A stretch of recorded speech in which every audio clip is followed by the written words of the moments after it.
What's up, guys? How are you? We're gonna turn the music down slowly because I feel like we need some magic music tonight. It's been a day. It's been an interesting day. So just a little chit chat before. Actually, whose chart is this? Whose chart do I have up? Who this be? Oh, it's just today. Okay, just today. Oh, you know what? This is a good chart to have up because today has been rough. Today has been rough.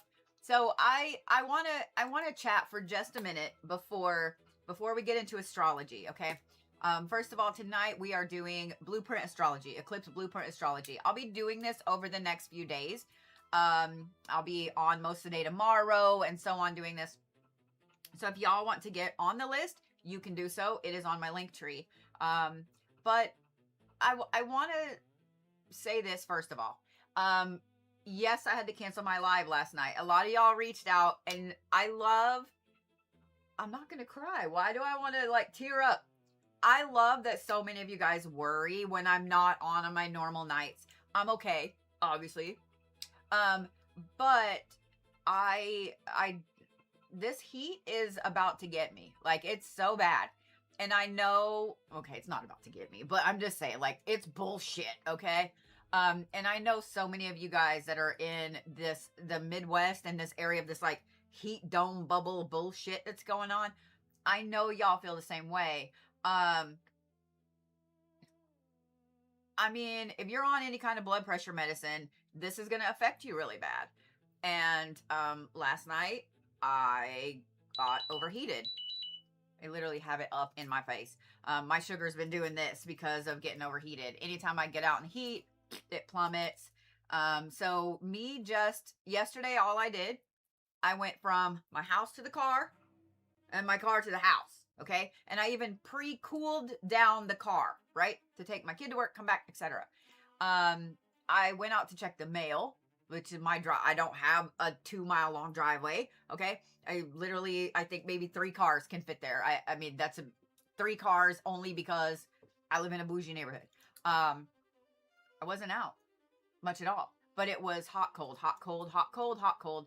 And I was dizzy and nauseated. Like it was bad enough that I realized on the way home from taking my kid to work, I was like, I don't need to be driving. Like, so I got off the highway, got on the side roads. Like I was pretty sick last night. And I've been really, really careful today. I paid for it this morning. I went out at 8:30 this morning, 8:30 in the AM. Okay.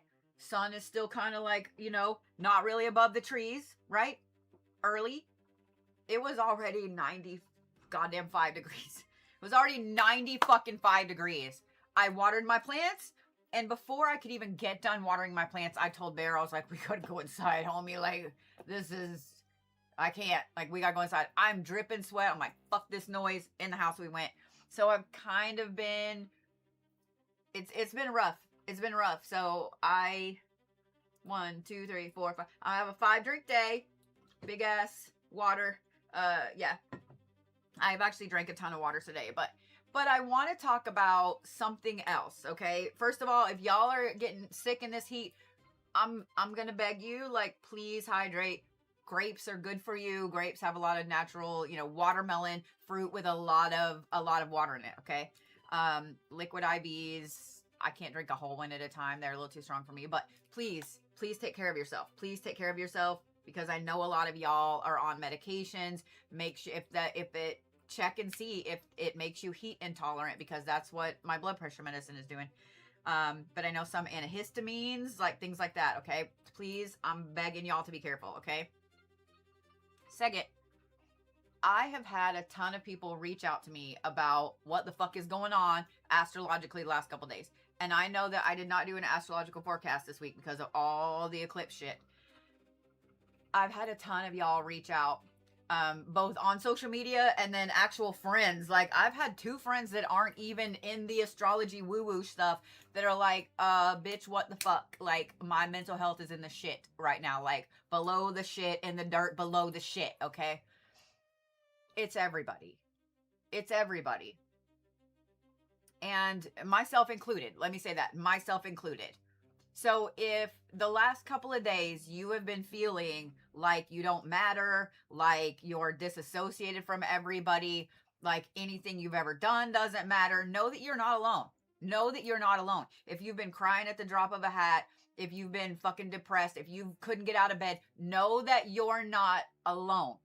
Okay? I spent last night and this morning until I finally got mad and I was like, fuck this shit. Fuck this shit. Fuck this shit. Fuck this shit. I spent the evening wondering what the fuck I'm even doing with my life.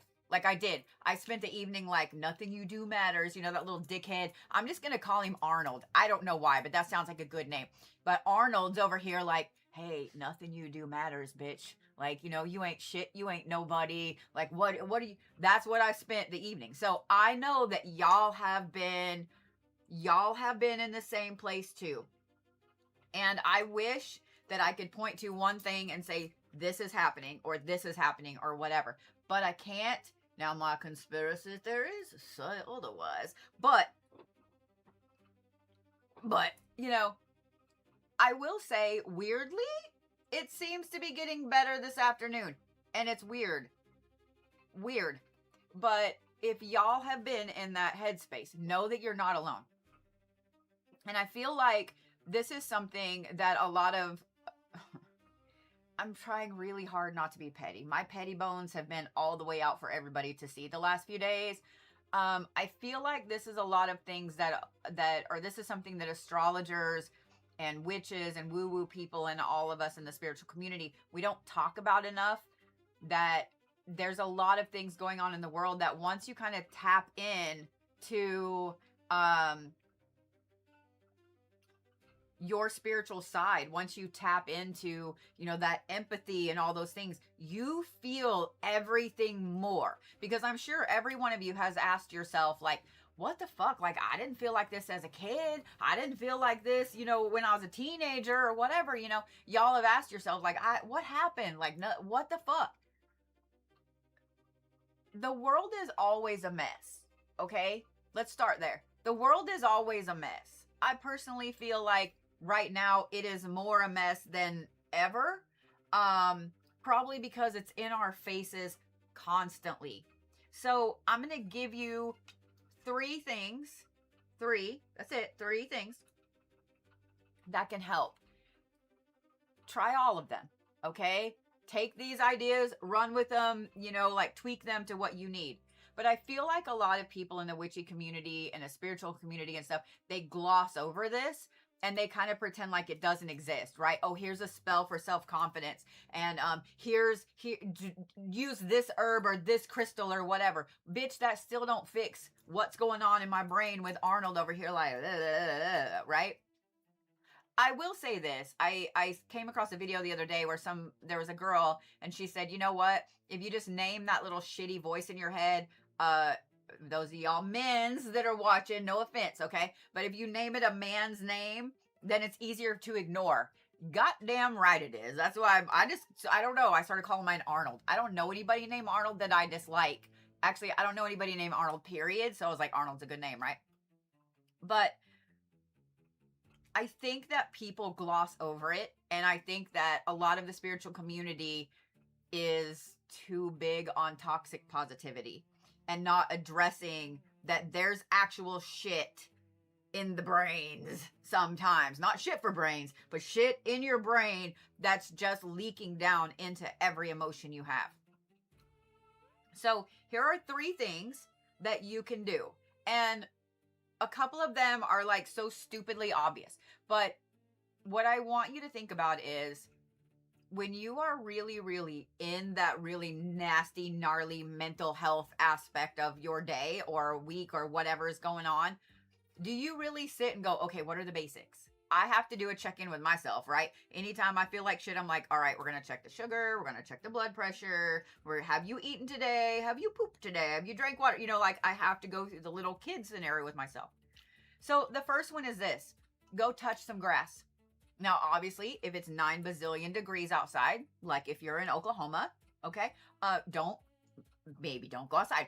But grass, if you have a live plant in your house, if you have anything that's made of wood, period.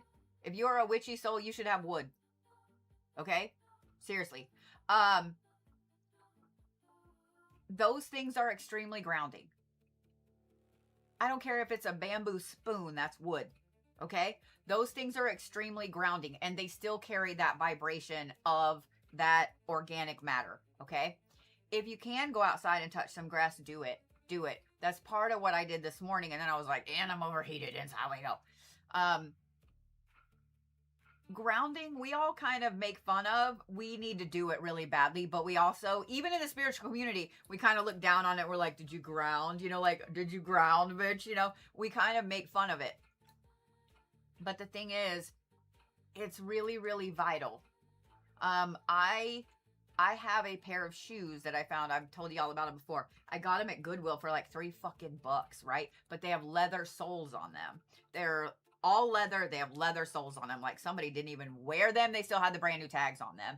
I'm not mad. So y'all, if you're a thrifter, go like look for those things. Look for a pair of shoes that has leather soles on it. I don't give a shit if it's ugly as fuck.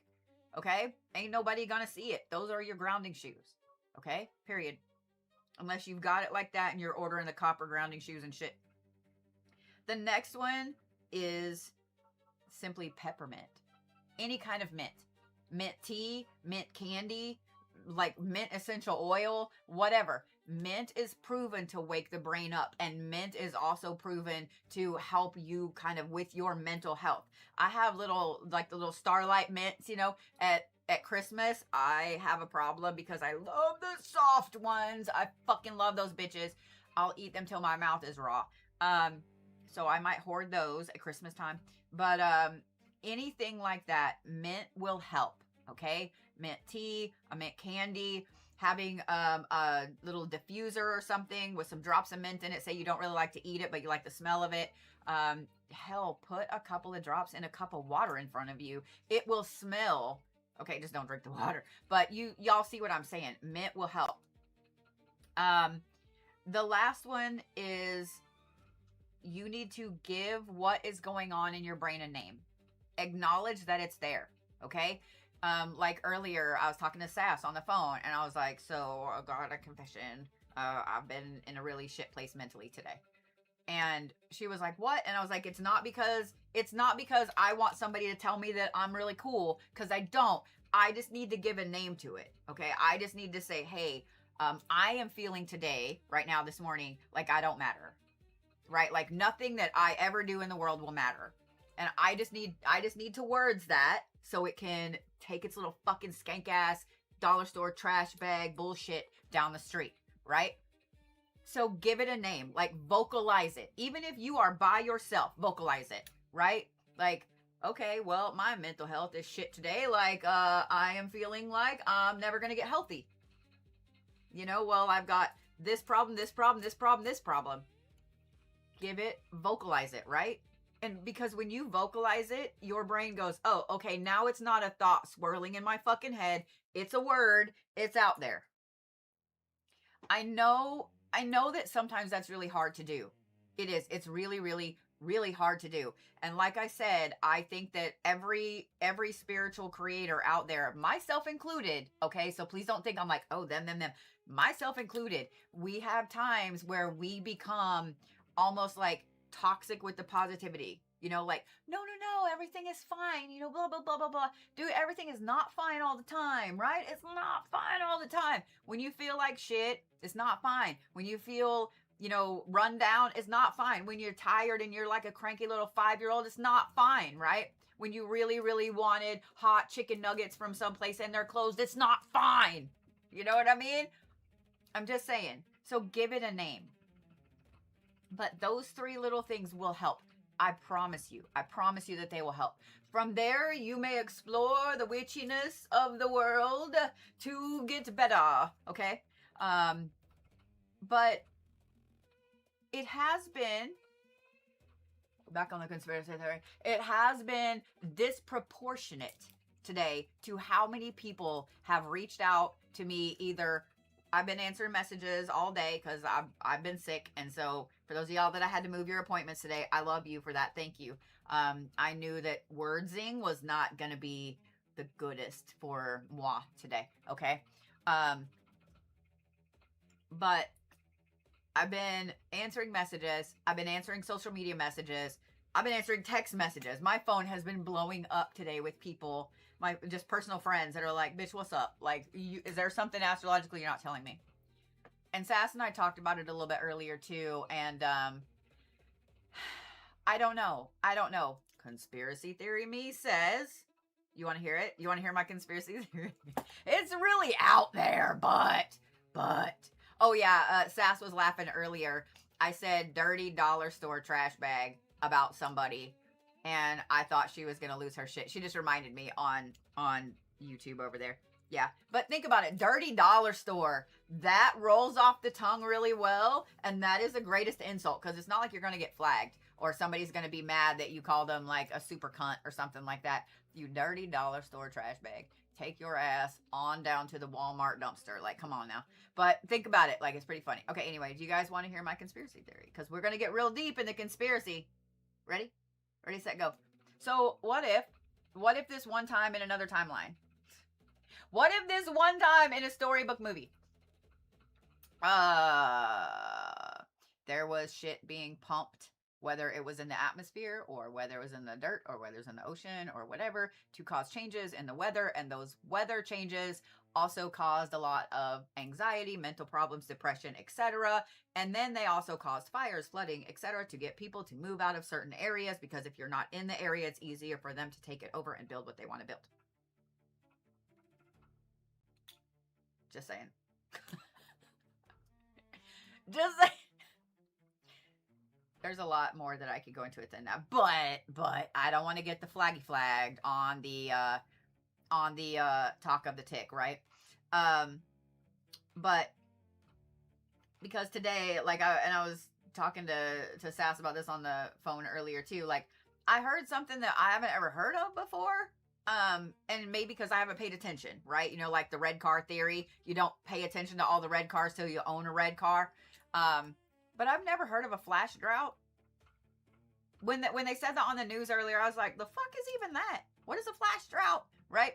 I've lived in Oklahoma my whole adult life. I've heard extreme drought. I've heard, you know, water rationing, like all this stuff. But I've never heard of a flash drought.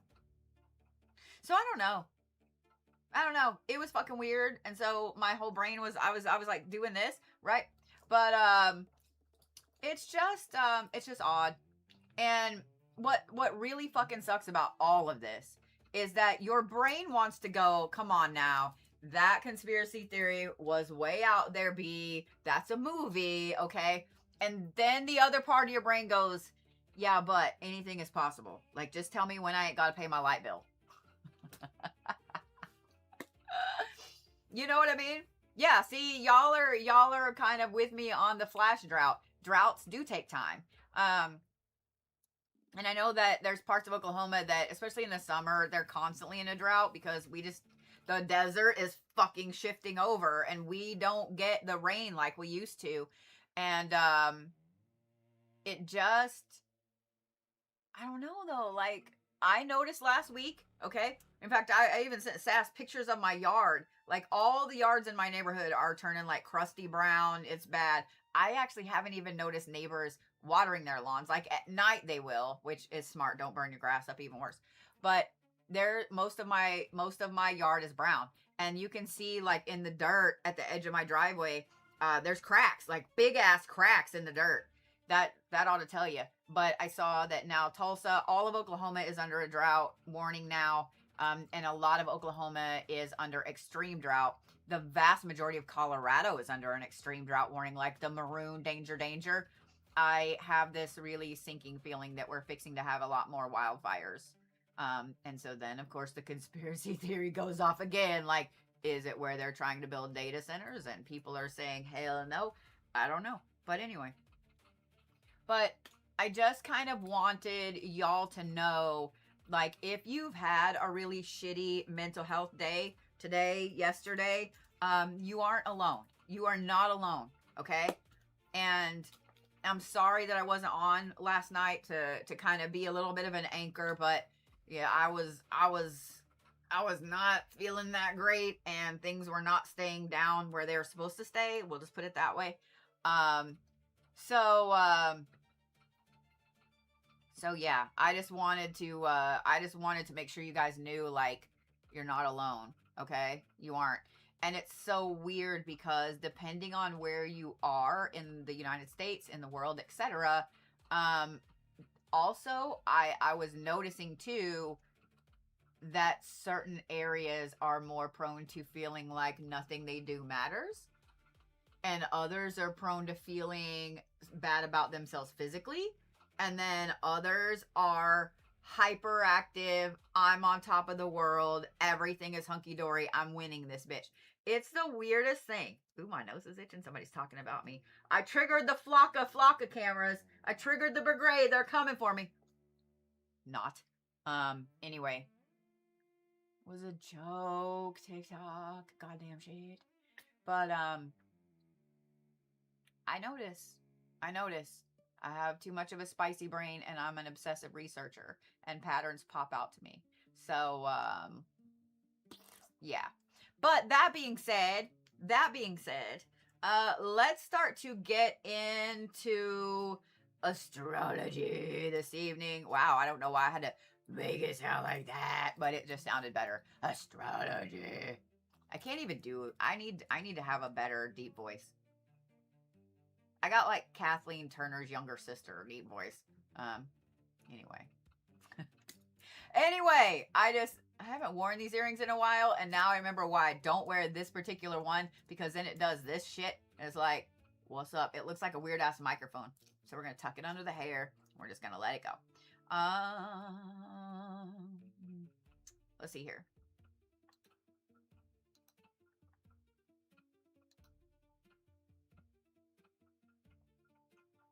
I have the tickets set up by dates.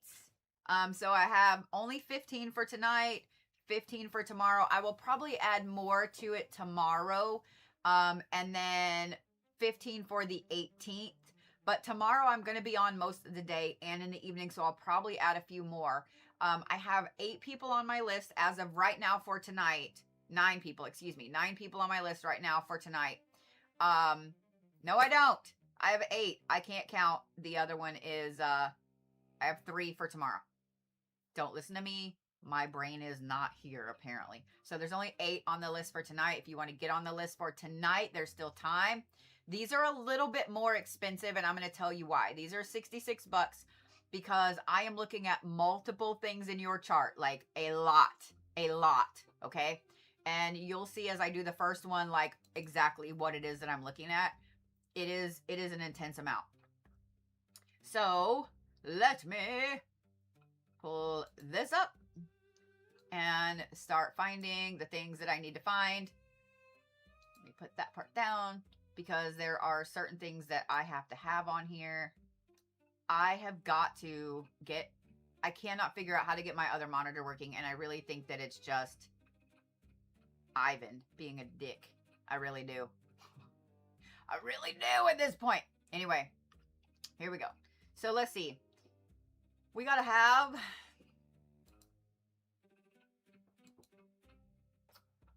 No, I don't need that. Barch. Okay. So we don't need Lilith. We do need the north and south node. That one's fine.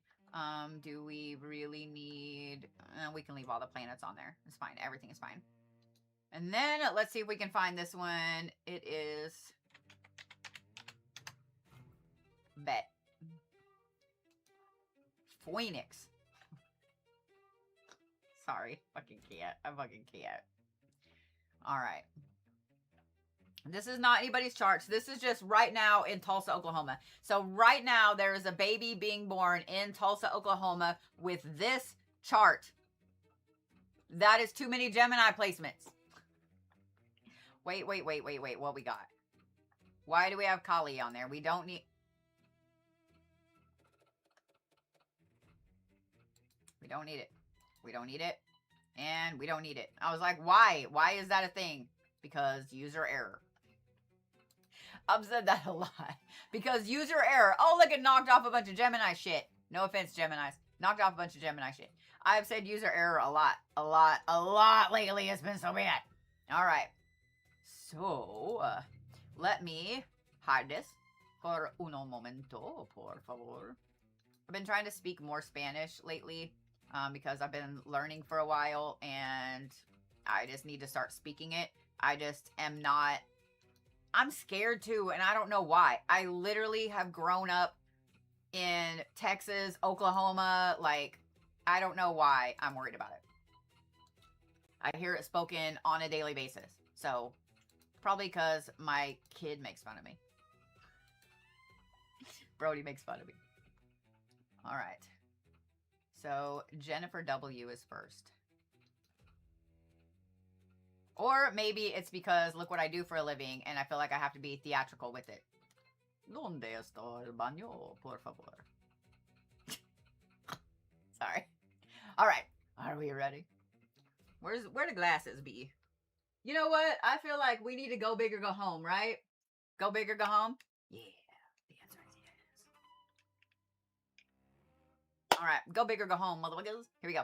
All right. I'm going to have my little cheat sheet up here in a minute. Did I actually put this back up? I didn't. I didn't. See? User error. User error. I told you. User error. Let me get my little cheat of the sheet. All right. So, Jennifer. This is you when you were born. But we are going to forward this. I'm mainly looking at I'm looking at where Leo is in your chart when you were born. It's in your 7th house.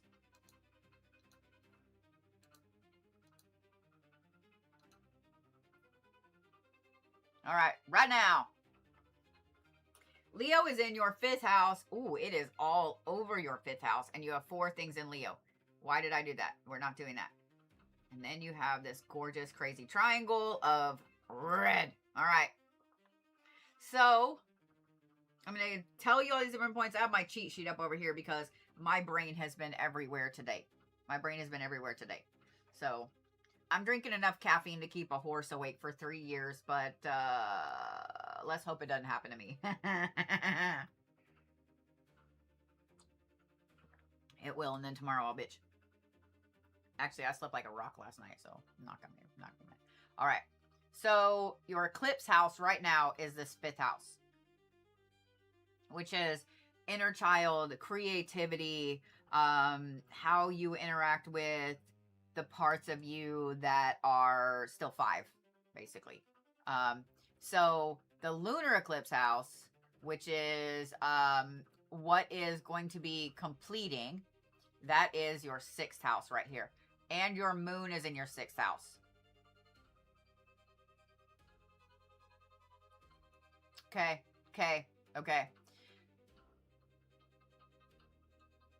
Since these two are right next to each other, and your sun and your moon are right next to each other, this eclipse portal is all about you moving from a place of feeling deeply hurt by every little teeny tiny thing to actively letting go and knuckling down and getting back to work.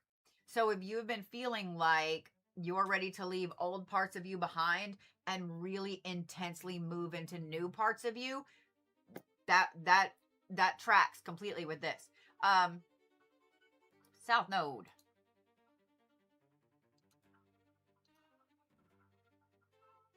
So your South Node is in retrograde in Taurus in your 1st house. This is the I've done this bullshit before, right? That is kind of what this placement is. So that being in retrograde tells me that you are all about letting go of old parts of Jennifer. I have a feeling that this is a long time overdue. I really and truly do. Seeing that that's in your 1st house, seeing that it's in a very dedicated, driven, like, fuck this noise kind of sign. This is you. I'm done, right? This is, I'm done with all this shit.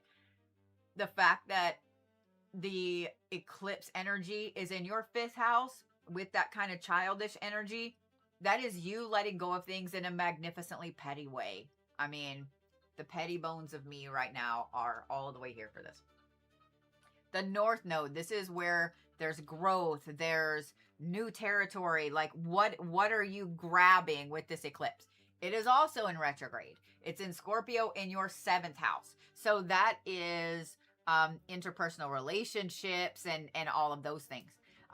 You know, like love and friends and coworkers and, you know, how you interact with other people that aren't family. That's in retrograde. That is also, notice that it's trine with the Phoenix that we're going to look at. It's also square with your Sun and your Saturn. So what that tells me is that while you want to be super mega petty with it, you're not. You are just cutting a motherfucker off. Period. Now, are you going to have petty things to say behind the scenes? You bet your fucking ass you are. But right now, in this moment, it's just chip, chip, chip, gone. I'm not doing this, right? Like, out.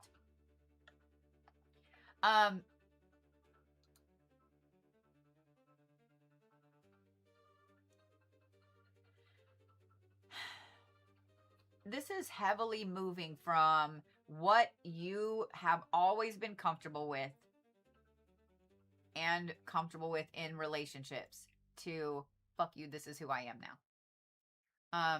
My advice with this is going to be my advice is going to be careful, because you don't want this energy right here, okay, to coincide with the childish aspects and with the, you know, I joke that Tauruses are the king and queens of petty of the zodiac, and I mean, it's not really a joke, but it does have bad aspects with it if you're cutting things off. So you're going to have to really fight yourself and be really, really careful with this. Otherwise, you could end up hurting people that you don't want to hurt. Now, I want to look at your Phoenix placement. Ooh, that is a lot of things. Okay. So your Phoenix placement is where this renewal is really taking the biggest place. Where there is a lot of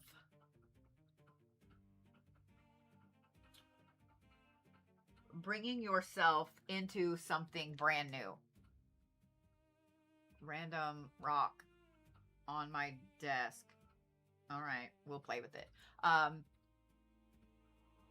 find it interesting that it's in Cancer and it's in your 4th house, which that to me is like the house of Cancer, period.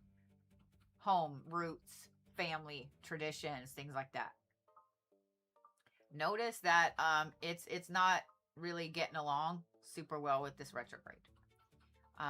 Notice it is trine with this one.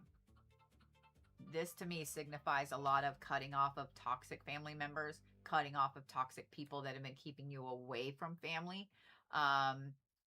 Notice that it also is not getting along right there with your Mercury.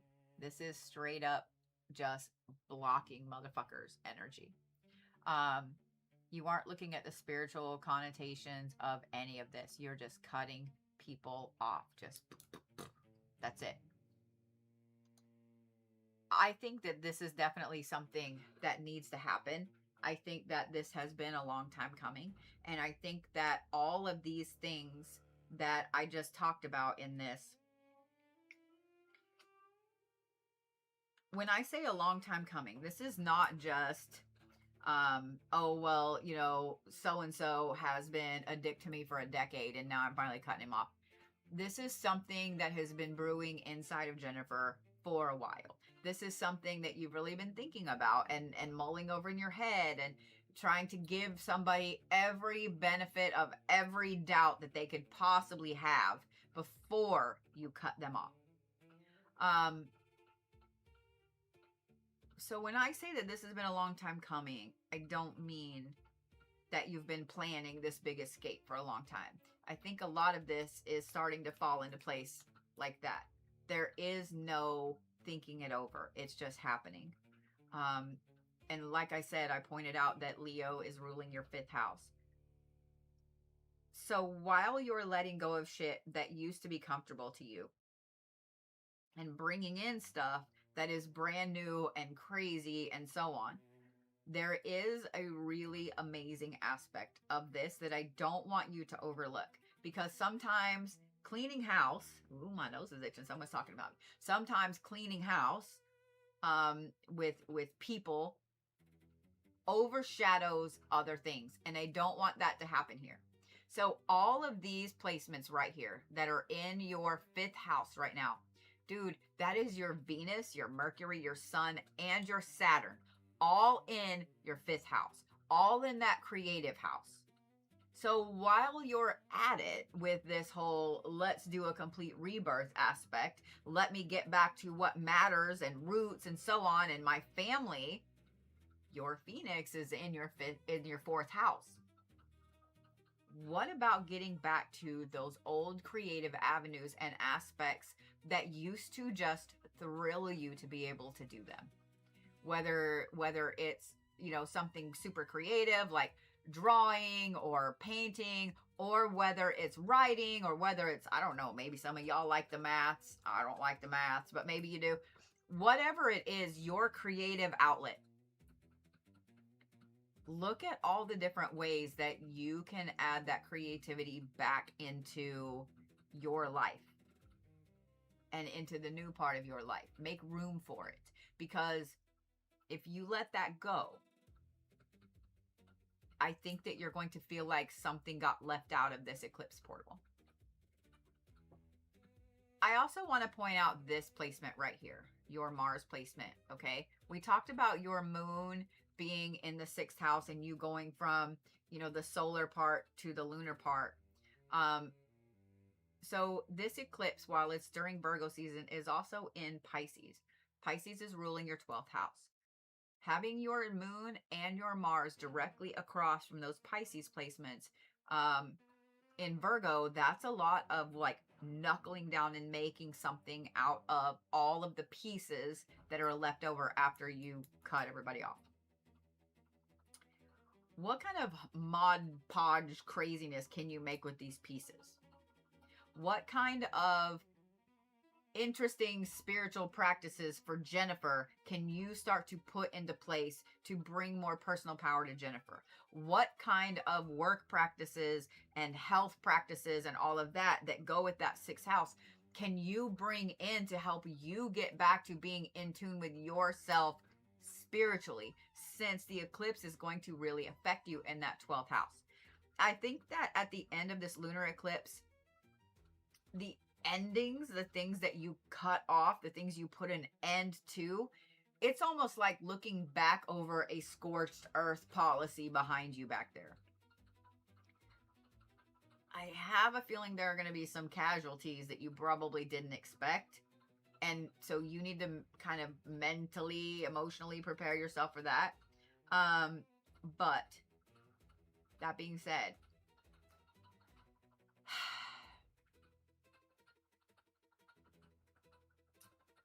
pay really close attention in this eclipse portal before the lunar eclipse on the 27th of what kind of ideas are popping up. Write them down.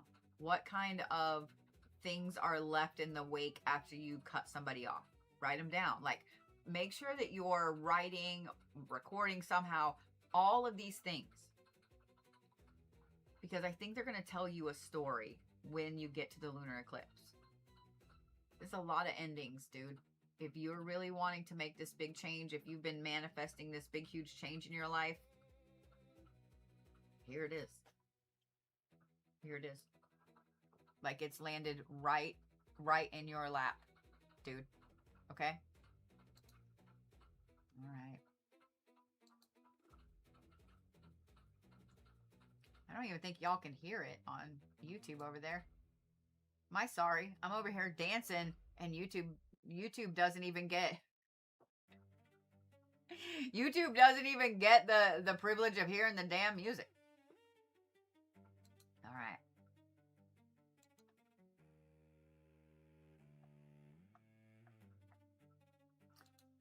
Let's see here. Jennifer. Are you serious? I had 2 Jennifers right in a row. I did. We had Jennifer W and now Jennifer A. That's crazy. My first 2 are Jennifers. This is the night of the Jennifers. Thou shalt do as the Jennifers command. Probably not. I don't even do as I command. It's funny. Laugh. I thought it was funny. I thought it was funny. All right. Here we go, Jennifer.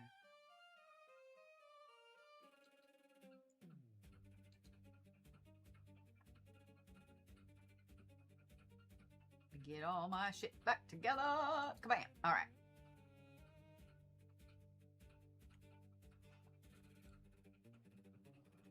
So Leo normally is the ruler of the majority of your 4th house. Okay. I did.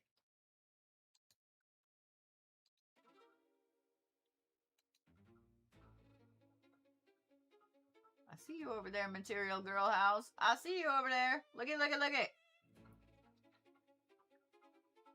So this solar eclipse put a hyper focus on money. And your sun is in Leo as well, but it's in the 3rd house. And Leo, while it completely rules your 2nd house, also a smidge in your 1st house. And then I'm going to say about a 3rd in your 3rd house, in your mental self, where your moon be. Moon is in the 3rd house. You have Virgo kind of straddling your 3rd and 4th house, meaning Pisces is straddling your 9th and 10th house. Okay.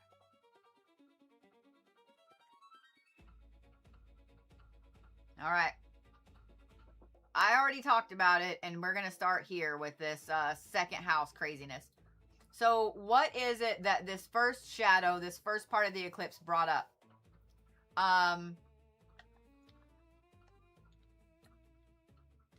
Actually, let me back up.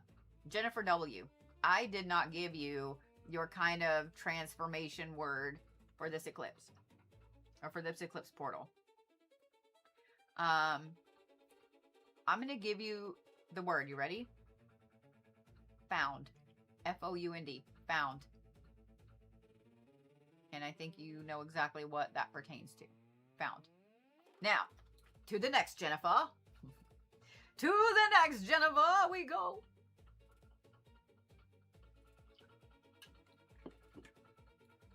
I hope one day, when I'm old and senile and hopefully old and senile in a nursing home, I hope that I have different voices for every hour on the hour.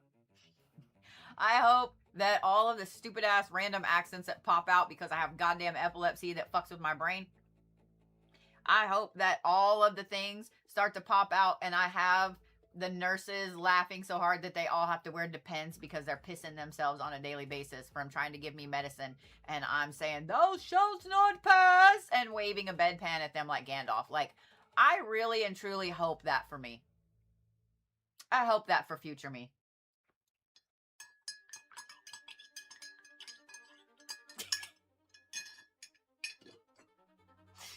Y'all know you're laughing. Y'all know you're laughing.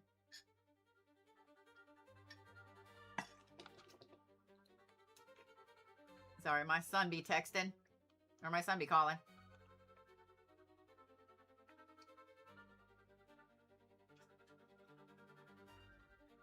I'm live, sweetie. You okay?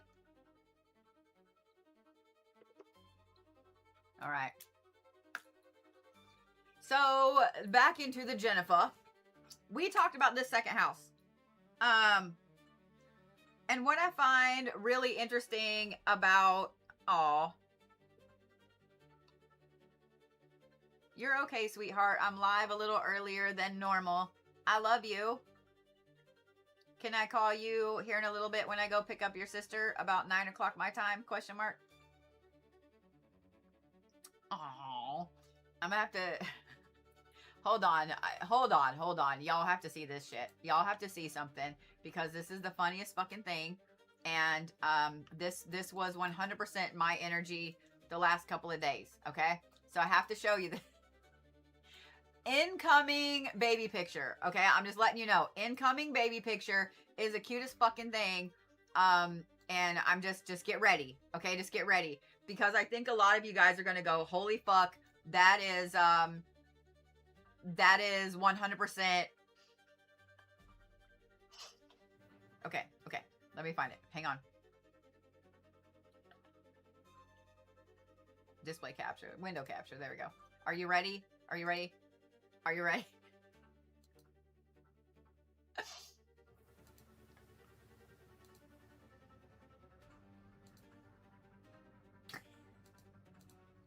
Oh, wow. It's really, really big on TikTok. I'm sorry over there. Tell me. Hold on. Let me fix it. There we go. This be the grandbaby Chloe. Tell me that's not that whole face. Tell me that face is not the whole energy that everybody has felt the last 2 days.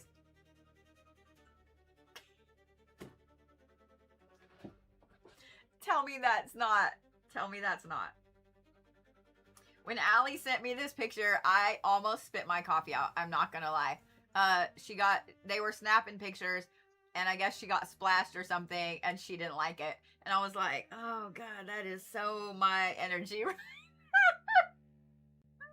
So what happens when you splash a Sagittarius in the face with water? That right there, that happens. That face happens.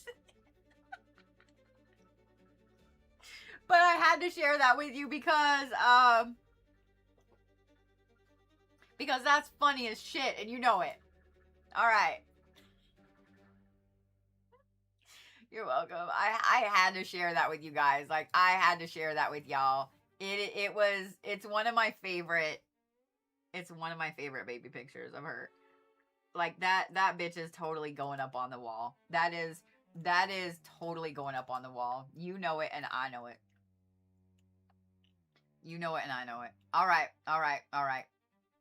Where's my brains? Where's my brains? Okay, here we go. Trying to get it where I can see all the comments. I still kind of can't, so it is what it is. All right. I've needed my glasses all day, and then now I kind of don't. So, you know what? I'm just going to take it. I really want to wear these bitches, but I actually can kind of see. So we're going to take that too. So, all right. So, second house. That is your first shadow. That is where the eclipse, this solar eclipse, really hit you.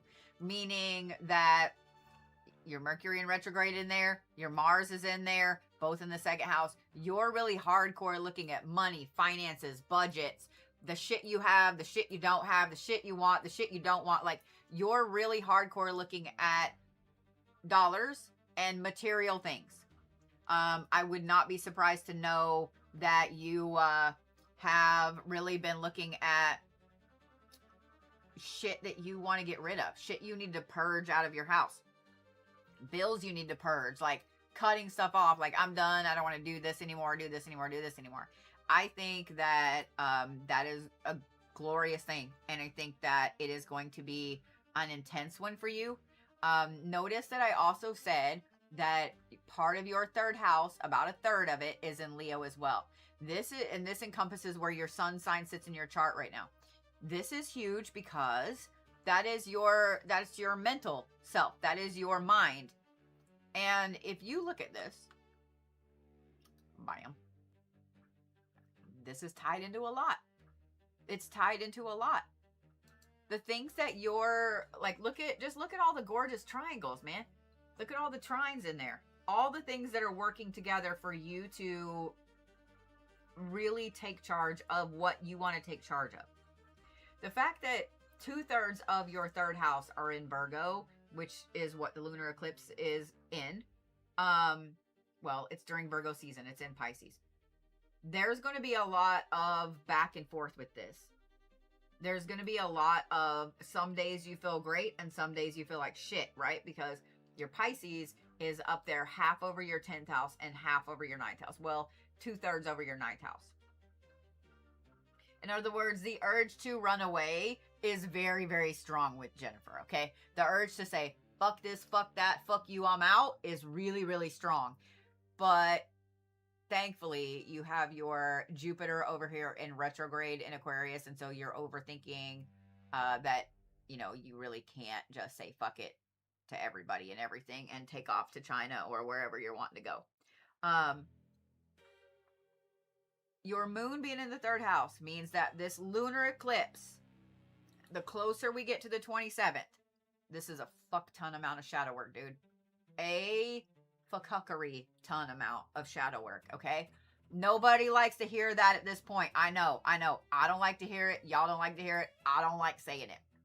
But this is a little different, okay? This is not, you know, why did my dog die when I was 5 energy. This is a hardcore look at what no longer serves me and why am I still fucking thinking about it. One of the things I'm going to recommend is because 2/3 of your 9th house is in Pisces. I'm going to advise you to fall down the rabbit hole of some philosophers, especially the ones that, I'm not going to say anyone in particular, and I'm not going to say Jung in particular with shadow work, because actually I think that Jung is not one you should be looking at. I really think that a lot of modern day philosophers are probably not ones you should be looking at. So my advice is going to be to, you know, just go on Google or whatever, or Wikipedia, and list of ancient philosophers, or list of philosophies, types of philosophy, or something like that. And then just kind of scroll through the list. The first one that grabs your eye, right? Click on it. And just allow yourself to fall down the rabbit hole with the clicks, okay? I promise you that the universe is going to make sure you end up exactly where it is you need to be, and you read what you need to read, you find what you need to find. Because that higher learning aspect, that travel, that philosophy, I think if you look at a lot of modern day philosophers, you're not going to jive with what they have to say. There are not really any ancient philosophers from what is the United States right now. There's just not, right? There's ancient Native American philosophies. But as far as famous philosophers go, most of them are Greek or Korean, Chinese, Japanese. There's some German, like things like that. So Egyptian, you're going to find a lot of ancient philosophers from other parts of the world. Fall down that rabbit hole. Fall down that rabbit hole. Okay? That is going to scratch that itch of saying, fuck you, I'm out to everybody. It's going to scratch the itch of you being allowed to really think through some things and let them go. Now I'm going to talk about, well, let's talk about your south and north node. So the north node is what you're learning right now. I clicked on the wrong one. User error. My sorry. The south node down here is what you've been comfortable with for too fucking long. Like, I've done this, been there, done that, got the t-shirt, wore it out, washed the car with it, now it's a rag, right? Scorpio in the 5th house. Inner child work. Dude, you're done with that for a hot minute. Okay? You're done with that. I would not be surprised if going through the rest of this eclipse portal, and then after the lunar eclipse, you start getting told constantly that you're being too serious. You're being too serious. You're being too serious. Which is going to be out of the norm for you, but you're tired of being taken as trivial. I think that is the right word. You're tired of everybody just saying, oh, well, it's just Jennifer and she's emotional. You know, well, she always gets upset at this. So when you're suddenly like deadpan at them, expect to hear, why are you being so serious lately? What's wrong? Why are you being so serious? Nothing. I'm just tired of that bullshit. Like, I'm not doing it anymore. You're tired of childish shit. You're tired of that inner child wanting to throw a fit at everything. You're tired of having to constantly be creative to get along with this person or that person. And that being in Scorpio, your north node is also in retrograde. This is what you're learning right now. It's in your social house. What this eclipse is showing you, remember how I said that you're tired of shit and you just want to go run away? What your 11th house is showing you is that even though you're a Cancer, even though you like people, even though you like to go out and do shit, fuck people. That's kind of where your mentality is, like, fuck people. I don't want to do this. I don't want to talk to you. I don't want to talk to them. I don't want to be around this group, like, so on. I think that this time coming up, what this eclipse is really changing for you, we're going to look at the Phoenix part in just a minute, but what this eclipse is really, really changing for you is you feeling like you need to be everywhere, talk to everybody, do everything, like you doing that. This is a time of, nope, this is mine. Nope, this is mine. Nope, I don't want to talk to you. This is a time of you being selfish with yourself. And I think it's something that you need, and you've needed for a long time. Now we're going to talk about this Phoenix placement up here. Notice that it's in retrograde. Notice that it's in the middle of your 10th house. Notice the cascade down. And notice that it's in Aries. Okay? What I find really interesting about this is where you're being reborn. I'm not going to say that you need to stay in the same job forever. I'm not going to say you need to stay in the same field forever. But where you're being reborn is looking at the goals and the strategies and all of those things that you've had up till now. Looking at that second house down there, all those eclipse aspects there. This is where you are really looking at stuff and going, I actually don't care if I stay in this job for another year or 10 years. I actually don't care if, you know, I have a house here or a house there. I do care now, however, about XYZ. 1, 2, 3. Purple, pink, yellow. Like I think that your whole everything is changing with this portal. I think you're ready for it. And I think that maybe like very, very close friends, you know, hubby, whatever, they might be ready for it. But I think that very few people are going to understand it. And I think that there's going to be a lot of people on the kind of outskirts of your, you know, normal personal relationships that are absolutely not going to understand it. And they're going to think it's them. All I'm going to say is this. In the immortal words of the sassafras over there, a hit dog will holler.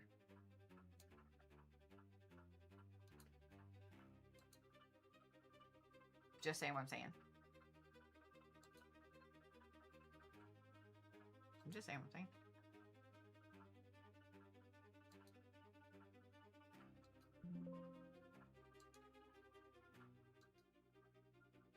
Let me close the Chloe out there. Alrighty, who is next on my list? I have too many tabs open. 900 tabs. All right. Rena.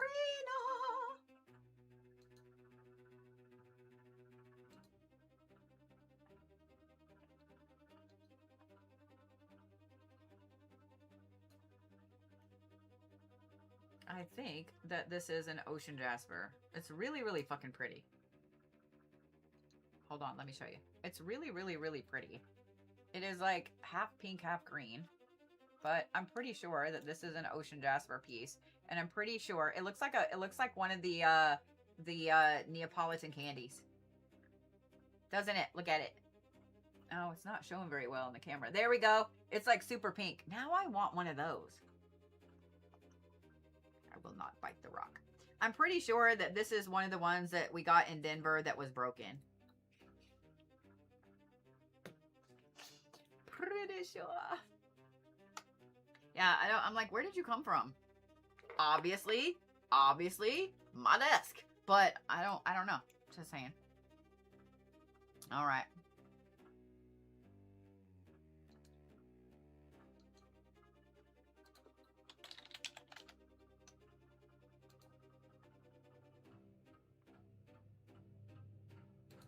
Okay, let me close out some of these fucking shit. All right.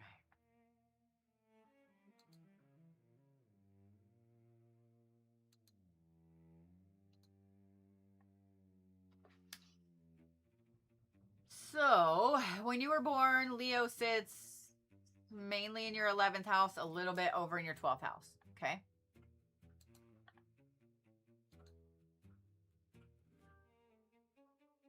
Interesting. It changed a little bit, but it is sitting still mainly over your 11th house and a little bit over your 10th house now. meaning Virgo is mainly over your 12th house, which is your house of endings, and your moon is barely in your 11th house. Your Pisces is sitting mainly over your 6th house and a little bit in your 5th house. Okay. I kind of find it interesting that there are no placements under Leo in this chart.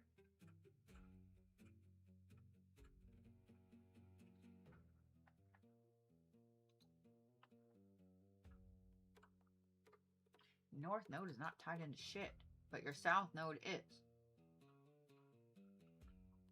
Okay. No, which one of my dogs made that cute little probably Zeus.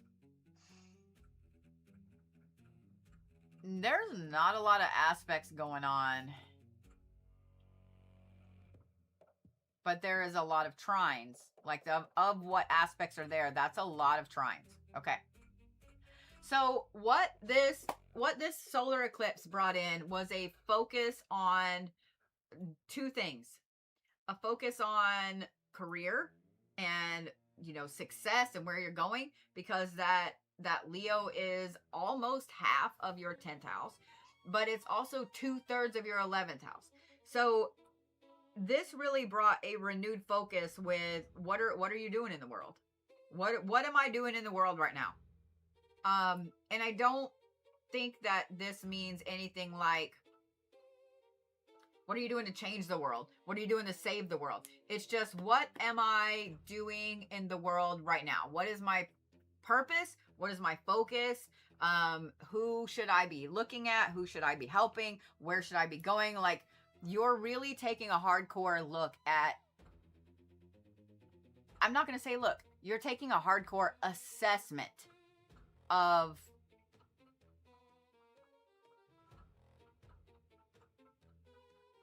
I don't want to say just you, because it's not the right word. Did you ever see Alice in Wonderland, the cartoon Alice in Wonderland, the Disney one? There's a part where she's in the forest and she's following this red path. And as she's walking through the forest, this dog with a sweeper nose comes up and it's sweeping the path away. And then she stops, so he doesn't sweep where she's at. He goes around her and he starts sweeping again. So eventually she's just on this red block. That's it. There's no more path. And then the forest starts to kind of fade away. And it's just her sitting there on this red block. Like, and she gets upset and she starts crying, but she's pondering like, well, what the fuck do I do? What do I do now? That is what I'm trying to explain to you in a word that doesn't exist. That's what I'm trying to explain to you. That's how you're feeling. And it's different than how she feels in that moment, right? Of getting upset and crying. Yours is more determination. Now, if this solar eclipse were in Pisces, yup, you would definitely be sitting there playing poor pitiful me, but you're not. This is you really looking at you, where you are in the world, where you go now that you don't have to follow that red path anymore. What are you going to do when you step off of that square? And there's infinite possibilities. There's infinite paths. There's infinite aspects to where you're going to go when you step off of that path. So I think you're looking at all of that hardcore and turning it over every which way. I'm going to give you some advice, because this is what I heard, saw. I don't know, whatever you want to call it. Woo-woo. This is what the woo-woo part of me is going to tell you. While you're sitting there trying to figure out what you're doing, where you're going, find something round to hold. Whether it's a stone, whether it's a ball, I don't care. Something round. And just turn that thing over, fidget with it. I don't think that anything sharp or anything that has sharp corners is going to help. I think the smoothness and the circumference of, really about like baseball size, right? Like about that size. Just because that's something you can hold in one hand, you can do with both, you know what I mean? I think that is going to help your brain wrap around everything and be able to see like where it is that you want to go next. I want to talk about this moon placement in Virgo real quick. And then also your Pisces down here in the 5th, 6th house. I think that okay, first of all, don't be in a hurry to make a decision about where you're going to go when you step off the red square. Because your Virgo sits a little bit in that 11th house, and it covers the vast majority of your 12th house. Pisces down there sits the majority in your 6th house, which is work ethic, health, things like that, and a little bit, about a third of your 5th house. So this upcoming lunar eclipse for you is going to be really interesting. The reason that I said you don't need to hurry this decision of where you're going to step off this path is because I think that around the 27th, day or two before, day or two after, you're just going to wake up and know exactly what you're going to do, where you're going to go, and why you want to go there. And I think if you try to rush this decision, you're going to make a decision that is not going to be what you actually want to do. Hence the ball. I want to talk about your nodes real quick. Your south node up here is trine with your Saturn, which is discipline, karma, things like that, both in air signs. Your south node is also in that 9th house in retrograde. You're really sick of the same old when it comes to school. You're sick of the same old when it comes to learning. You're sick of the same travel, the same higher learning aspect, the same philosophy. Like, you're sick of it. You're sick of it. You still want to put all the things in your brain, but you're sick of that stuff because you feel like, I've been there, done that, been there, done that, been there, done that. Like, you just feel like all those things are the same old. I'm going to agree with that assessment. Not because I said it, but because of that Saturn placement. It's literally trine with your Saturn placement, which is in your creative house. And it's in Aquarius, which is a really intensive sign for serious creativity. So I think that with this eclipse portal, this is going to be a really intense aspect of you being able to figure out the most creative aspect of what else you can put in your brain to move you forward. I think that it's also going to be something, if you try to overthink it, the Sagittarius placement with your sun currently right now, that was not getting along. I think that if you try to overthink it and you don't just go and let it happen, you're going to kind of strip the gears a little bit. Does that make sense? The North Node is interesting. It's not tied into anything. I mean, it is right there with your sun, but what you're learning now, I have a feeling whenever I said don't overthink it, you probably said something in your brain like, I haven't really been overthinking a lot. Sagittarius, North Node down there in retrograde. I think that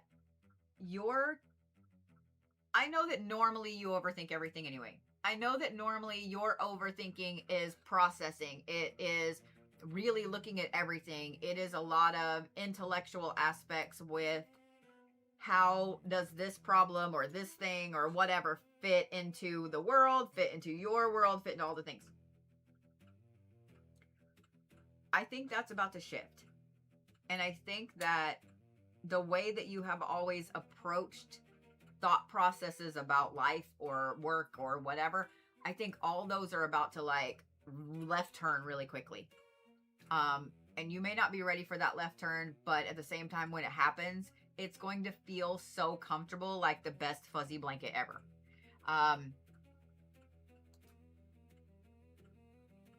Where's your Phoenix? There it is.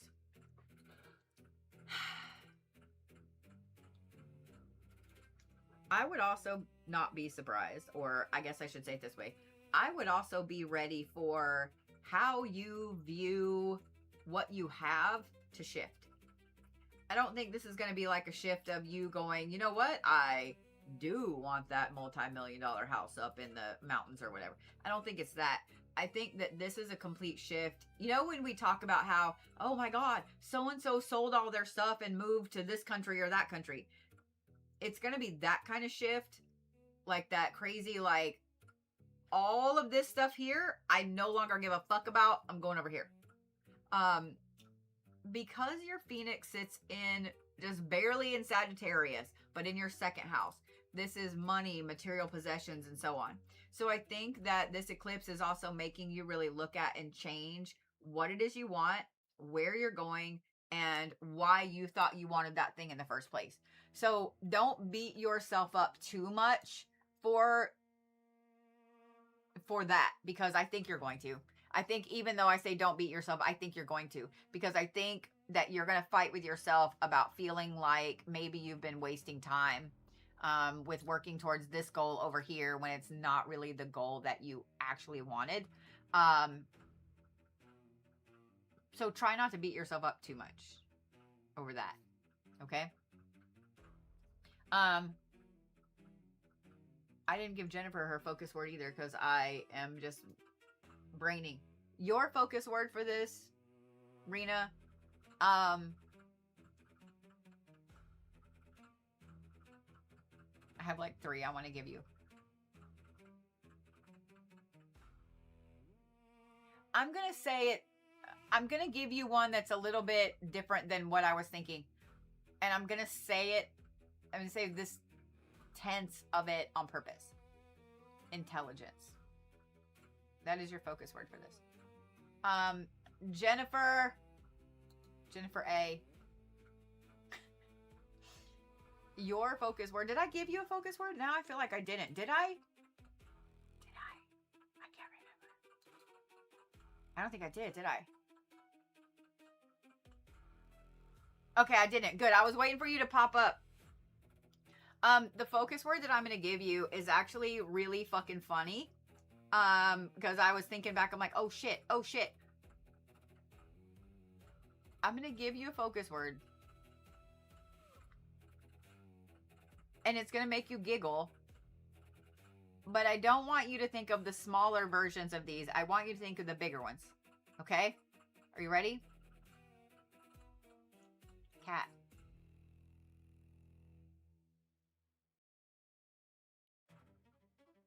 And I want you to think about all the sayings that go with that word. I'm just saying.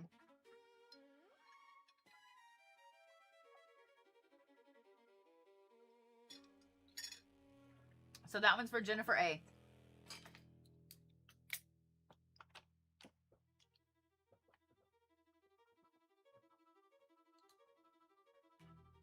Too many things. Who is next on my list?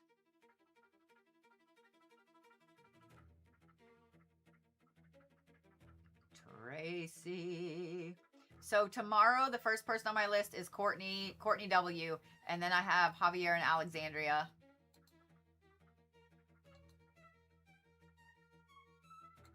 Intense music.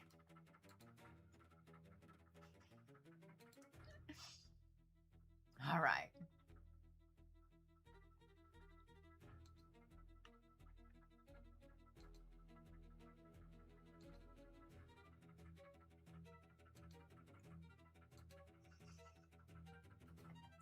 Tracy R is next.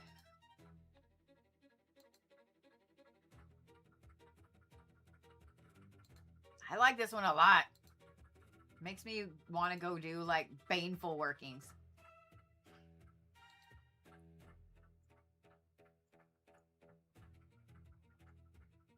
Oh yeah. Thank you, Cindy. If you guys did not get into the shadow work class tomorrow, you better do it. You better do it. I probably will have to send out new links to all of y'all, just letting you know. I will get that done tonight because I went to test the links I sent you to begin with. Yeah, they don't work. They don't work. So I'm going to send a new email to every one of y'all that is enrolled in Shadow Reiki for tomorrow. And if you're not on the list yet, you still have time to get on the list. So yeah. All righty. Which one of my 90 drinks do I really want?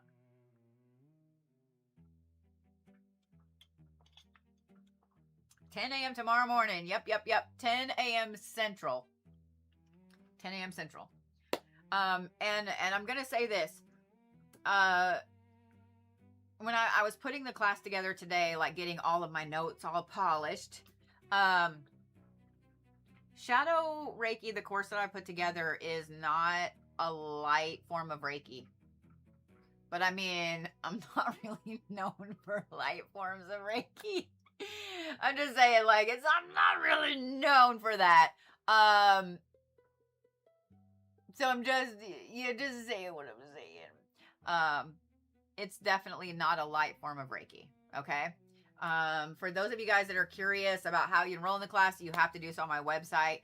None of my Reiki classes are member classes on YouTube because it would be way too hard for me to try to track all of y'all down. Okay.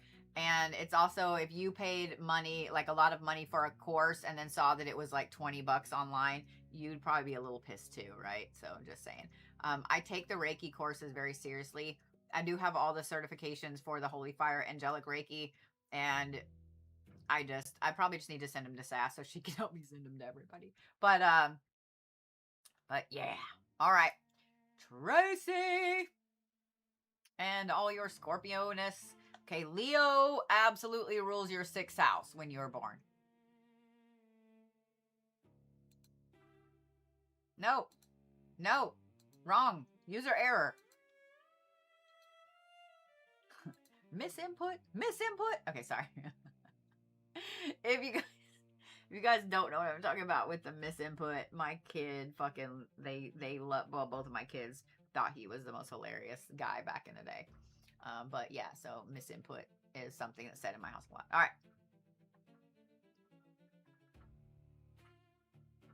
Okay.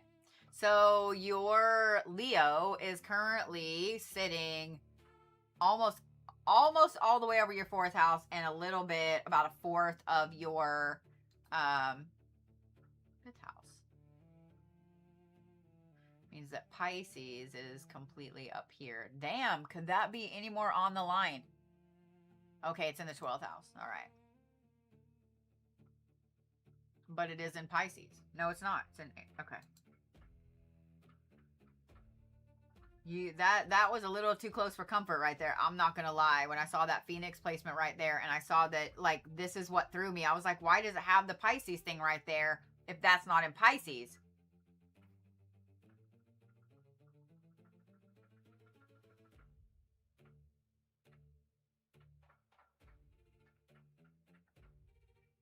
All right. So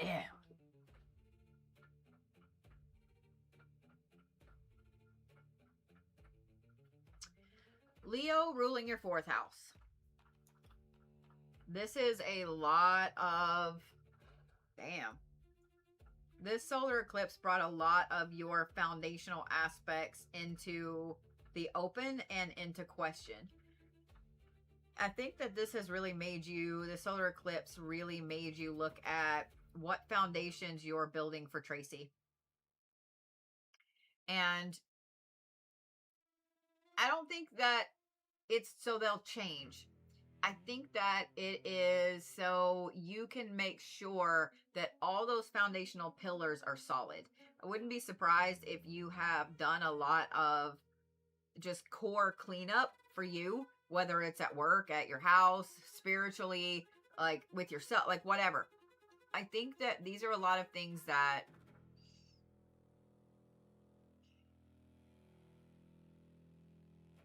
it would be like if you lived down on the coast and you had one of the houses that's up on pillars, right? And there's been a big flood, and now you got to go check the pillars to make sure that they're all safe and sound. That's the energy I'm trying to convey. It's that kind of, let me inspect all of these fucking pillars. Let me make sure that every one of these is solid where I need it to be. That's the energy of this. Now, the lunar eclipse, Virgo, your Virgo is ruling your 5th house.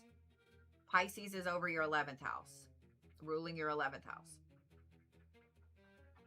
Dude, this is a lot of focusing on yourself socially. It's a lot of...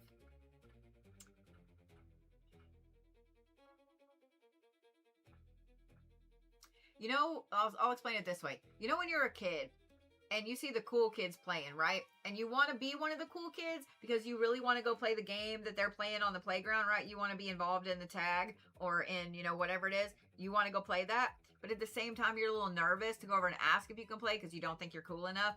This is you deciding that damn right you're cool enough and damn right you can go play that game if you want to.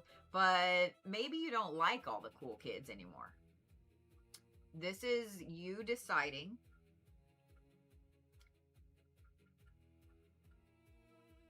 that you need to look for the right cool kids. That you need to look for the cool kids that you're looking for, like the emos or the LARPers or, you know, what the one of those groups of cool kids. I know some of you guys are like, those aren't cool kids. Yes, they are. Shut up. You're not looking for the traditional type of cool kids that you had been in the past. I think that in looking at these pillars and in looking at these foundations, you're realizing that one of the foundations, one of the pillars that's a little bit cracked is in the area of allowing people into your life. And I think that right there is bugging you a little bit. And I think that by the time the lunar eclipse rolls around at the end of August, I think that that is going to be a really intensive time of you realizing who needs to be, you know, the kind of people you want in your life, who needs to be there, why they need to be there, and actively seeking those types of friends out. Does it mean that I think you need to go make friends with everybody on TikTok? Absolutely goddamn not.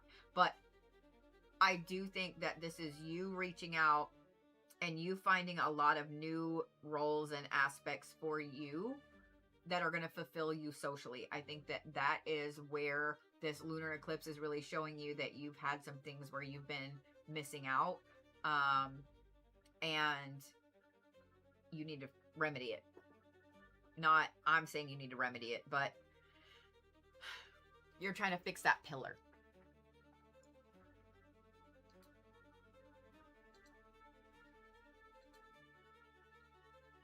Your south node sits in Scorpio in retrograde in the 7th house. It also sits literally right next to your Pluto and your Mars.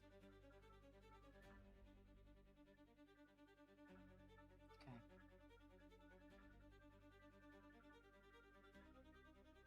But Mars is in your 6th house. Okay.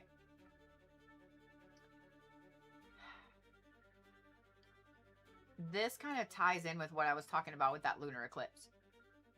That is your interpersonal relationships. I think that you have reached a point where you are tired of doing a lot of shit solo. You're tired of feeling like you always have to do everything solo. You're tired of... It's kind of a weird thing because it's not like, oh my God, I'm lonely. But it's like, man, this is fucking stupid. Like, I really should have someone that I can call up and be like, hey, bitch, like, this is going on. Get the jars and the shovel. You know, like, you need that kind of friendship in your life. And I have a feeling that those people are finding their way into your path, like, really, really, really quickly.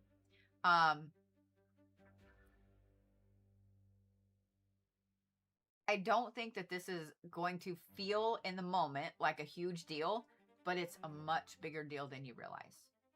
And I think that people are going to start noticing, people that are around you a lot are going to start noticing that you have people that you actually trust and you actually can count on for some things. And that's going to surprise the shit out of a lot of them. Like, don't let their shocked faces shock you. You know what I'm saying. That north node right here. This is in Taurus. It is in retrograde. It is in your 1st house. Notice that it's arguing with your Pluto and your Mars. but it is in trine with both your sun and your Neptune, which are, your sun is barely in the ninth house up there, both in Capricorn. This is you going from only the self to expanding outwards. Now, I'm not just talking about friends. I'm not just talking about those foundational pillars. This is allowing yourself to expand outwards, where you've always kind of kept everything like, you know, close to the chest. This is you expanding everything outwards, like, check it, bitches, here I am, like that kind of shit. It is like going from, you know, the hermit in the hut in the back of the woods back there to the penthouse apartment. I see everybody on the street. I'm going to spit down on you from my balcony if you're a bitch. Like that kind of energy. Okay, maybe not, but it is in Taurus. So I'm going to stand by my original description. But you see what I'm saying? It's going from the hermit over there to the high priestess, like that kind of energy shift. We talked, or I mentioned a smidge that your Phoenix is up here. This is in just barely in the 12th house. Notice, like, it's at 0 degrees. Barely in the 12th house. This barely skated by that lunar eclipse. Wow, I didn't mean to wheel the whole camera. I'm sorry. It's barely skated by that lunar eclipse energy.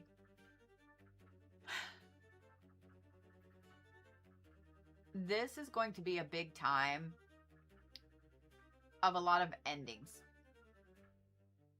And being that that's in Aries, these are going to be phenomenal, like, fireworky type endings. They're not just like, you know what, cut off, cut off, cut off.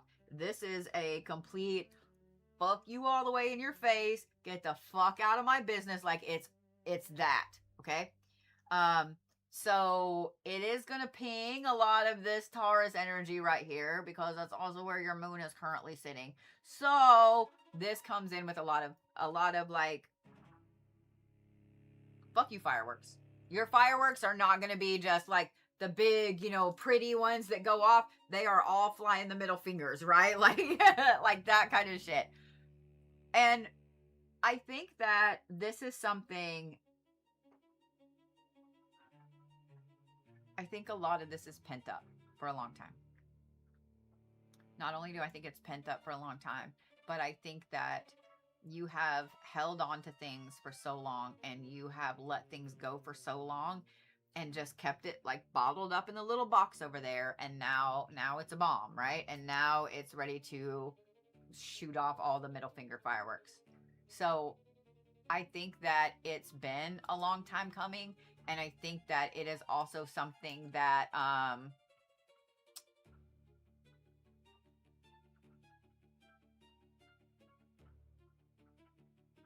think it's so needed for you moving forward.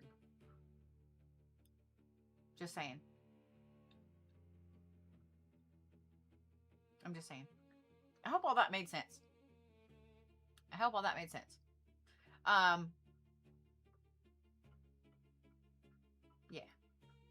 Yeah. Let me give you your focus word so I'm not forgetting. Apparently I'm only going to forget if your name is Jennifer. I'm so sorry, Jennifers. Let me give you your focus word. This is going to be the funniest focus word, but your focus word is fire. Fire.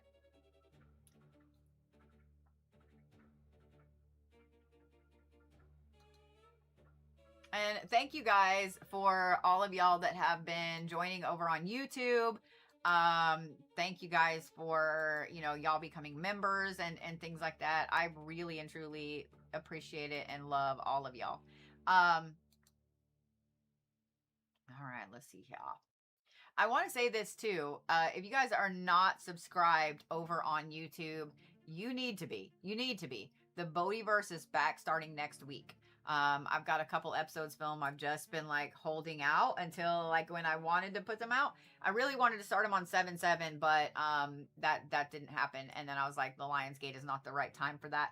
But what better time than during the fucking eclipse portal? So there's a couple of episodes already filmed, and I've got more I'm filming on Sunday, but those will start this next week. So if you guys do not know what the Bodhiverse is, I've been doing the Bodhiverse. There is a season for every single year. Some seasons are a little longer than others. It's not a podcast that I do constantly. I'll do a bunch of episodes for a few months and I'll take a few months off. But I want to say that there's like at least 5 or 6 seasons out there because I started them in 2021. But you definitely don't want to miss these new ones that are coming up. Might go off on a lot of tangents, but they're structured tangents, so they'll make your spicy brain happy. All righty then. So,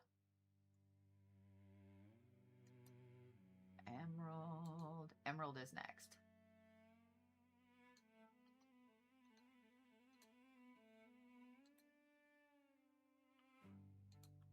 And I don't think I've pulled your chart, so I'm going to make a new one.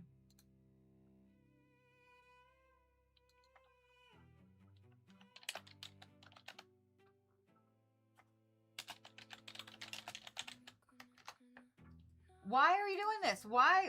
Stop putting it on this person's shit. That's not my shit. Not my shit. Son of a bitch. All right, we gotta clean up over here. We gotta clean up over here. What is up with this? Luna. Oh, it's not Luna. I'm sorry, Luna. Suno. Biestas. What's up with this?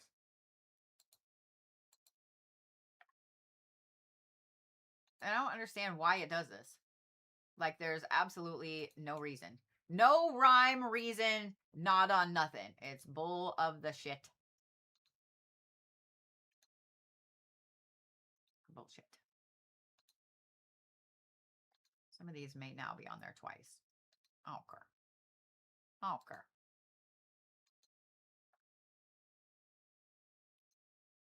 No, we already did that one, Holmes. I'm just adding some of these to the playlist.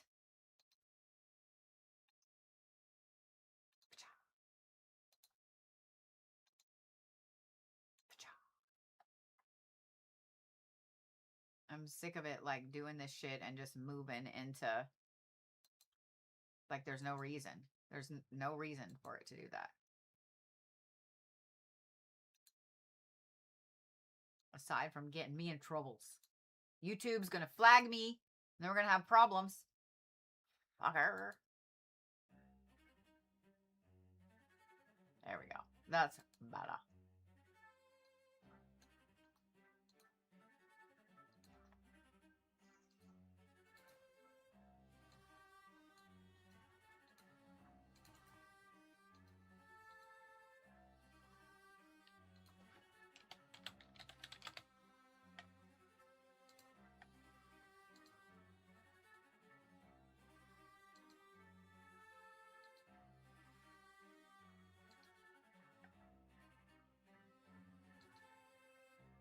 All right, Emerald. Here is yours. Okay. So when you were born, Leo really kind of, it's a little more than half of your 10th house. And then right at half, or half of your 11th, over half of your 11th house, and right at half of your 10th house. Okay.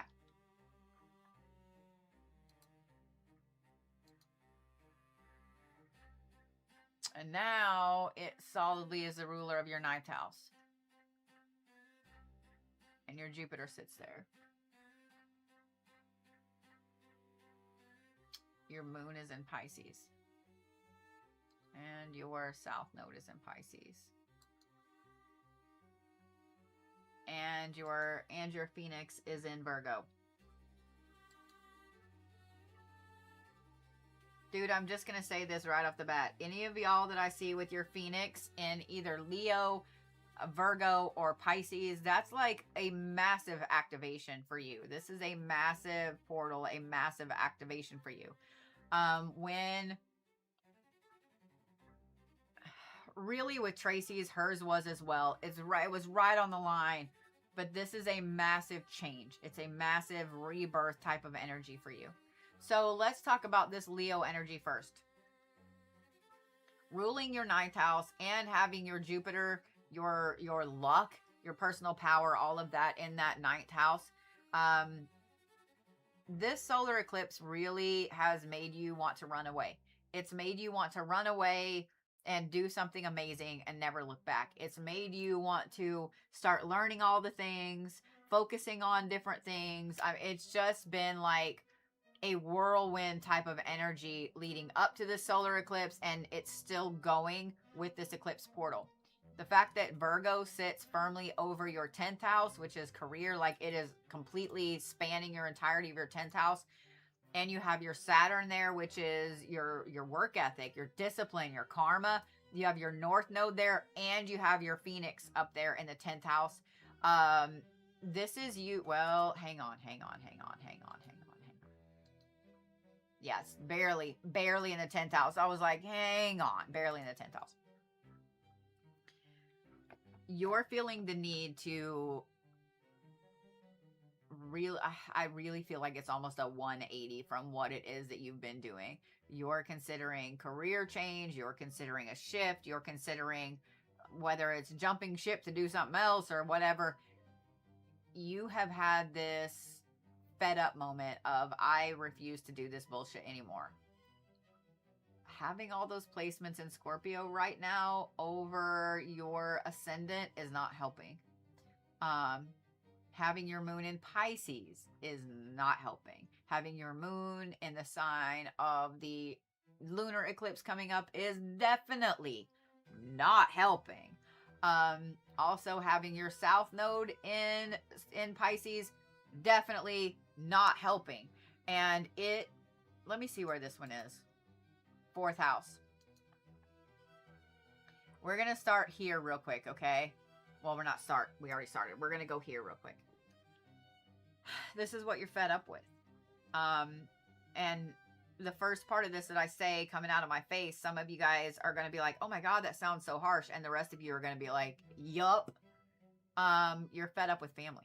Like, you're fed up with roots and traditions and all of the things that you're supposed to do and have been told you're supposed to do. You're fed up with everything that has been... You're fed up with everything. I mean, for lack of a better term, you're fed up with everything. You're fed up with the way things have been. You're fed up with the way they should be. You're fed up with the way you think that they're supposed to. Like, you're just fed up. You're just fed up. You are ready to take a sledgehammer, hacksaw, bulldozer to all of those foundationary pillars. Like, you just don't give a fuck, right? You would rather go become a monk somewhere in Tibet than to continue doing the same shit day in, day out. Like, you're just done.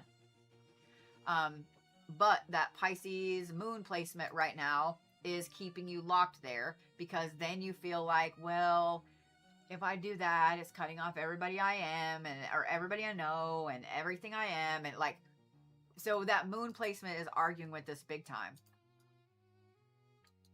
This North Node placement up here, being with your Phoenix in that 10th house under Virgo, and being tied in, it's actually getting along with, for the most part, your Venus, which is in the 1st house. You are feeling especially powerful during this portal. You are feeling like you are going through a massive period of growth, and you are embracing every little teeny tiny bit of it. You don't care if you have to knock down a couple of pillars. You don't care if there are a couple of foundational aspects that have to change. You're ready to knock that part of the house down anyway, so you kind of don't give a shit. This is where you want to go. The new direction that you want to go. Having your Phoenix placement in your 10th house. Yes, it's arguing with your South Node down there. But,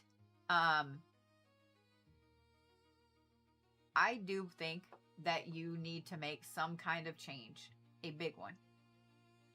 Obviously, don't do it immediately. You still have 2 weeks of this portal. My advice is going to be to let these things... I'm going to use the word fester on purpose. Let these things... Let them just boil. Let them fester for a little bit. Let them ferment.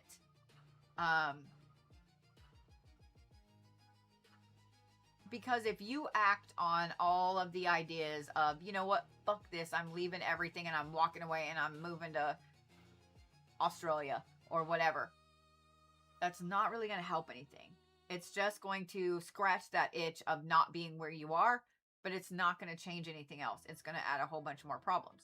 So just let this sit, let it fester, let it ferment, let it marinate in what all this energy is. Every time you have an idea of, fuck this, I'm going to go do this now. Fuck this, I'm going to go do this now. Fuck this, I'm going to go do this now. I'm going to suggest that you have a fuck this list, right?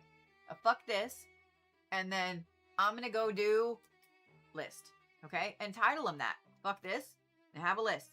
And then on another page or another note in your phone or whatever, I'm going to go do this, right?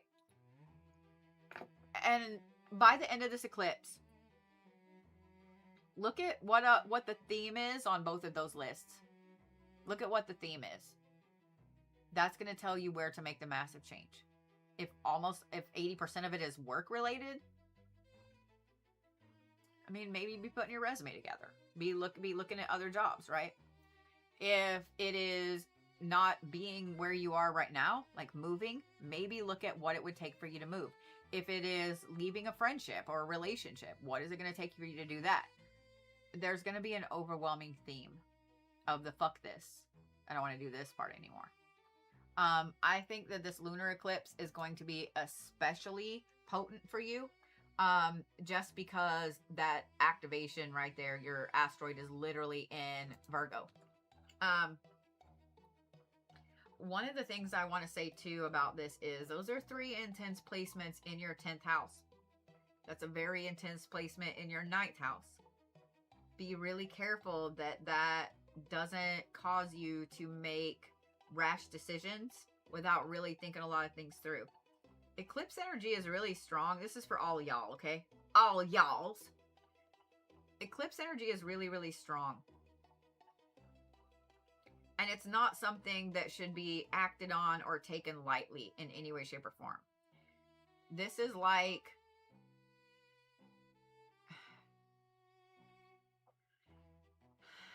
This is like your significant other, best friend, something like that, saying, hey, let's pack up our shit and sell what we can't pack and move to an island in Greece. That sounds glorious. Let's go, bitch. Right? But logistically, let's plan this out. Right? It's that kind of energy. So you're going to have to be really careful, because just running away from a problem or just running somewhere to change something big is still going to leave the original problem. And I want to make sure that you don't take this as it's time to make a 180 up, down, backwards type of thing. It needs to be that energy, but not immediately right now. So let it sit and marinate and see what the overlying theme is that has to change. And then go from there. Because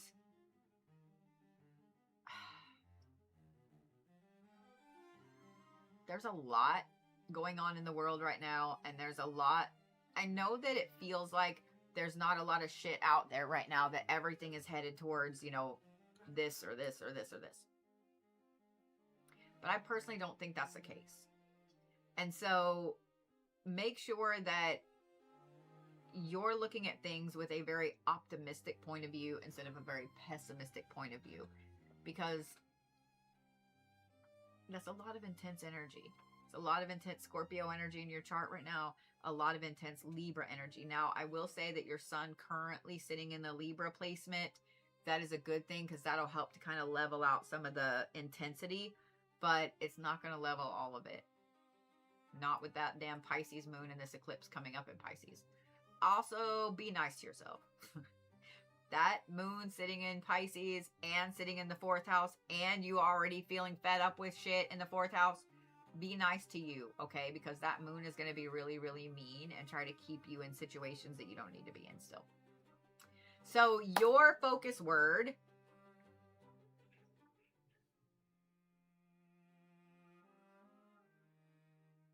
Your focus word is just far. F-A-R. Far. Far.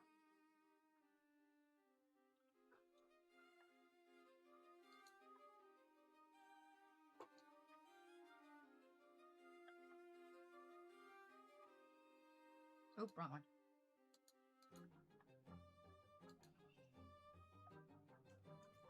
Don't watch me on.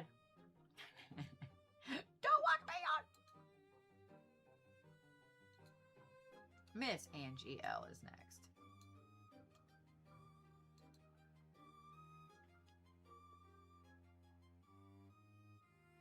Oh, okay. So I'm not going to add any more tickets for tomorrow just yet. Because I'm glad somebody reminded me about Shadow Reiki. My whole brain went sideways. I would have remembered in the morning and been like, fuck.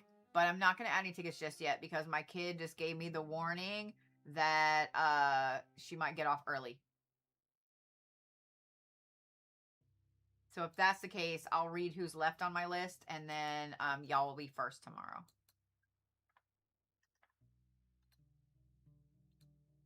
It's so hot, like nobody wants to do anything. And I get that. I don't want to do jack shit. I don't want to do jack or shit or things or stuff.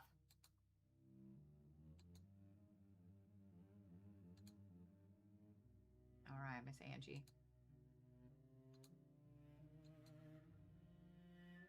So when you were born, your Leo was up here, pretty much governing your 10th house and about a fourth of your 9th house. Okay.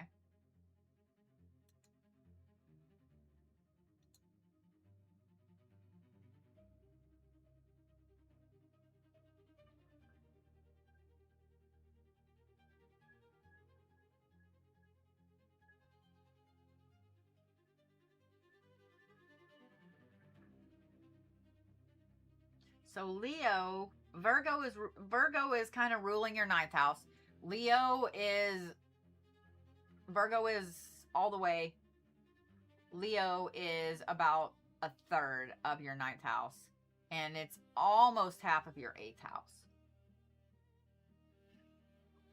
All right, so you and Emerald can't hang out together. Okay, I'm just... you and Emerald can't hang out together. Y'all will take off and be somewhere doing something crazy. So y'all can't hang out together, okay? But here's the thing, Angie. That Leo being a pretty good amount of your 9th house and being a pretty good amount of your 8th house. You're feeling the need to rebel. You're feeling the need to go back to school. You're feeling the need to learn a lot of stuff. You're feeling the need to do things, experience things. Like, you are really, really feeling the need to, I'm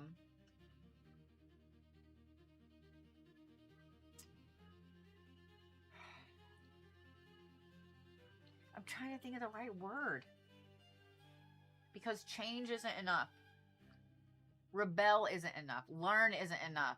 It's like you're feeling the need, instead of just going from caterpillar to butterfly, this is like caterpillar to butterfly to hawk. Like, it's just like there's no space in between, right? You no longer want to be the caterpillar. You want to be the hawk. You want to be the eagle. You want to be you understand what I'm saying, right? There's no butterfly step in between. There's nothing else. That's the kind of energy. It's intense, and I would bet that you feel crazy, and I would bet that you have felt like you don't know how to harness it. You don't know how to activate it. Like, it would be like, I know we all like to dream about what would happen if we won $500 million or whatever, but if that actually happened, how overwhelmed would you suddenly be? Right? I know we're always like, oh, I wouldn't be overwhelmed. Yes, you would. And you know it. Yes, you would. And you know it. That is an obscene amount of money to be dumped on you. And that is something that is more than just life-changing, right?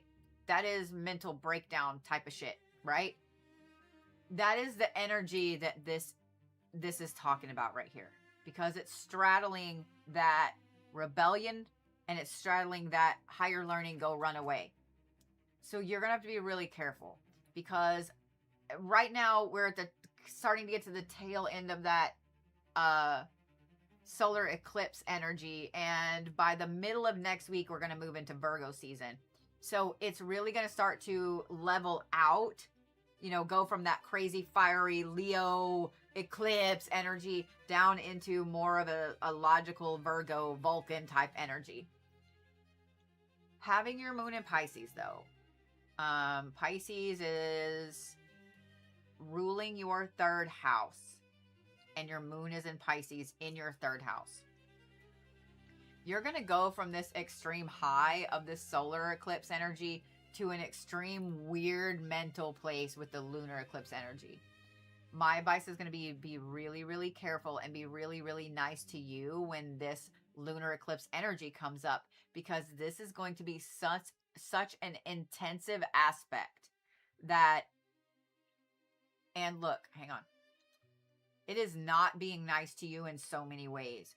It's square with your ascendant and descendant. It's square with your Neptune, which is your spiritual self. It's square with your Phoenix.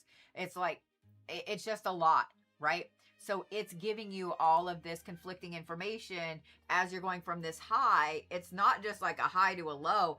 It's a high to like, what the hell is even life? Like that kind of low. So you're going to have to be really careful. My advice is going to be with this lunar eclipse, no shadow work. No shadow work. I think that it's already happening and has been happening for a while. And that's, you know, hence the craziness when I said, oh, and you're feeling a little crazy.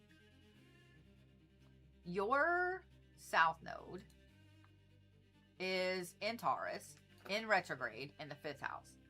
You've also been, I would bet, uncharacteristically serious about shit that you're usually don't care, right? Usually you're just like, I don't care, do whatever. And you really don't. You mean it too. Like you're not just being petty about it, or you actually don't care. But you've been uncharacteristically serious about work, about kids, about family, about creativity, about your inner child. You've been cutting that off a lot. And to be honest, I think that that's probably what is a good idea right now, is you to be uncharacteristically serious. The problem is with other people, because they don't understand why you're being weirdly serious out of nowhere. And while they don't understand, it's like they know it also has to happen. There's only so much that anyone at all that is like that happy-go-lucky, lighthearted person, there's only so much that you can take, you know, before you're like, all right, and now we're going to knuckle down and be fucking serious, bitches. Like, and that's the shift that was made with this solar eclipse. That's what I think that you realize that the more you allow that inner child out and the more you allow that creativity out, that people tend to look at you. And this is a problem with anybody. So it's not just you, okay? Anytime you are a very artistic person, anytime you have this amazing wonder about you, you're super excited about the world and so on, people look at you as less intelligent. They want to be that. They want to be artsy. They want to have that childlike wonder back and so on. But they also look at it like you're not on their level.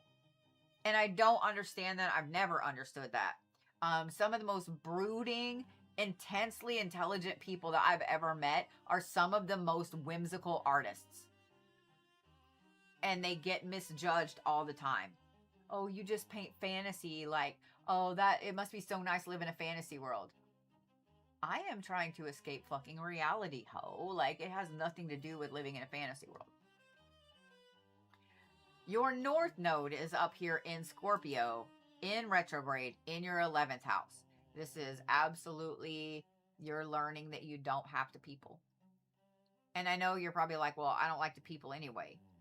It's not just that. It's that you're learning that you don't have to people.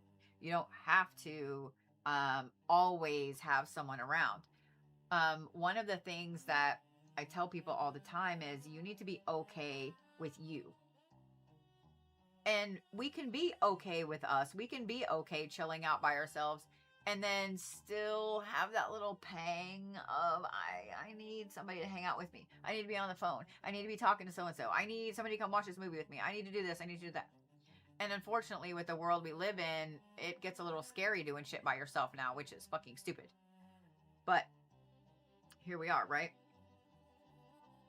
So this is you learning that you don't have to people. You don't always have to have someone around you. The other thing is, I want you to notice that your Neptune is right there with that as well, also in Scorpio, also in retrograde. This is you. It's pinging all of these things of you need to start or stop. You need to stop being as rebellious with certain things that have to do with social aspects, people, etc.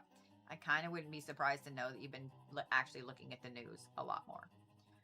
Let's talk about this Phoenix placement, because this is in your 7th house. Interpersonal relationships, not getting along with your moon, not getting along with your Neptune or your rising, trine with your Pluto, which is in retrograde. This is also in Gemini.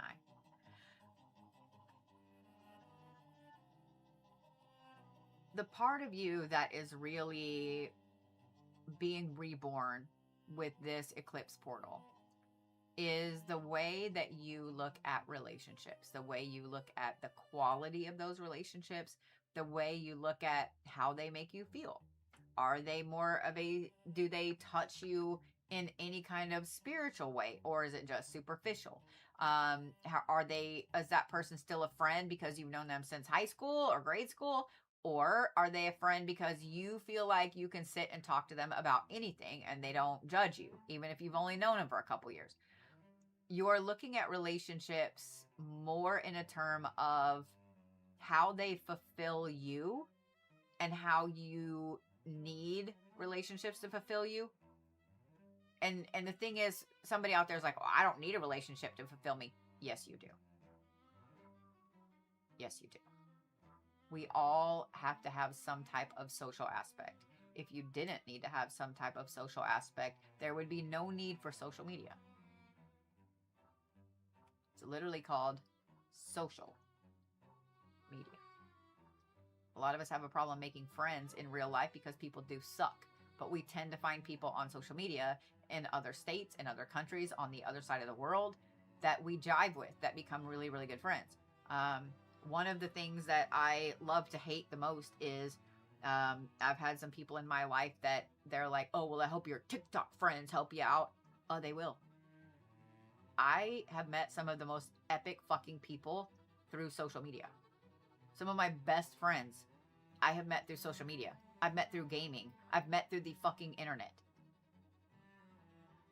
So friends that you meet online are just as big a deal friend-wise as the people that you meet day to day. And I think that where this Phoenix aspect is being reborn for you is really hardcore in looking at what this quality is versus the quantity. And then this also is you looking at what type of friend you are. Everybody's a different type of friend. And I didn't mean that in a bad way. Everybody's a different type of friend. There's the supportive friends. We all have supportive friends, right? There's the I've got the shovel and the tarp friend. You know, there's the I've got to explain this friend to other friends friend. There is the warden friend, right? There is the designated driver, right? There is the whimsical Barbie friend. You know, like everybody has a friendship type. And I think you're trying to look at where you fit into what type of friend you are. My advice is going to be to start looking at what kind of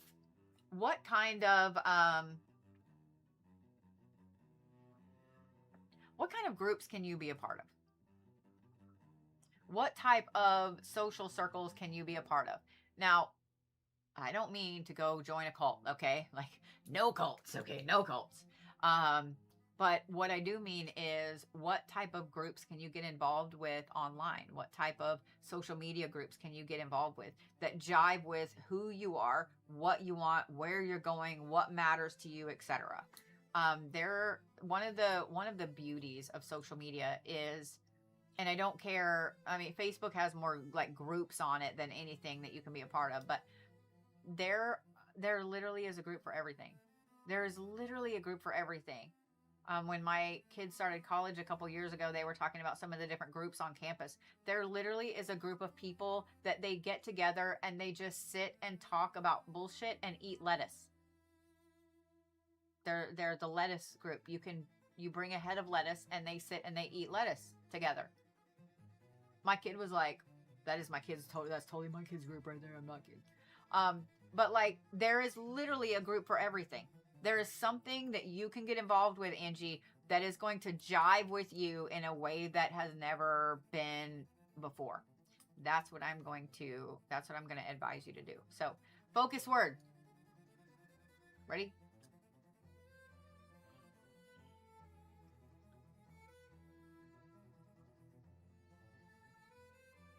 You know what? I'm going to give you the word butterfly. I'm going to give you the word butterfly. I love how many of y'all are surprised at the lettuce eating group. That's funny.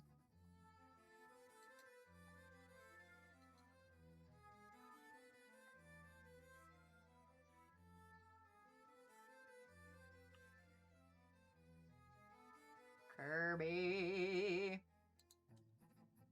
Oh, let me go back. Hang on. So let me refresh my list for tonight.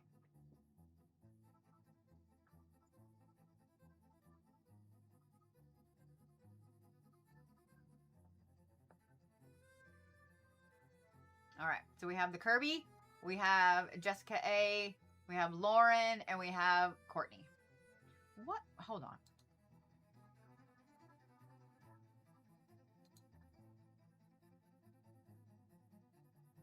Okay. I had a moment of, oh God, I fucked up. Cause it's been that kind of day, right? Like, it's been that kind of day. I had a, oh God, I fucked up moment. All right, Kirby, you ready?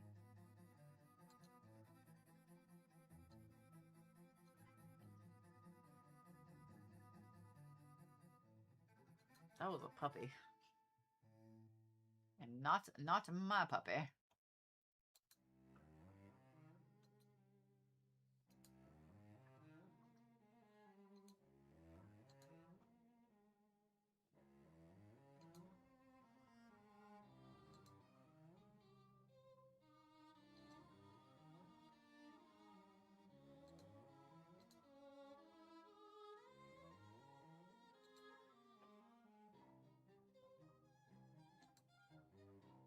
All right. We're gonna drink more tea. We're gonna drink more tea.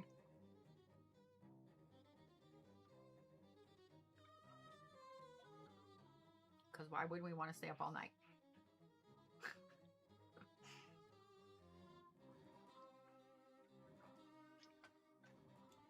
All right. So before I get to Kirby's, I'm gonna take a timeout. I'm gonna run and take a bathroom break because I have been drinking the water today like a good girl, and I'm gonna float away. So give me just a second. Y'all can stare at the Kirby for a minute. Learn all about Kirbs. Actually, let me not do that. Let me not do that. Let's not do that to Kirby. There we go. All right. I'll be right back. You got about a minute, if that. Bears, I'm surprised you didn't hear that puppy and start barking. Really, really.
It's so fun to see my doggies like all curled up.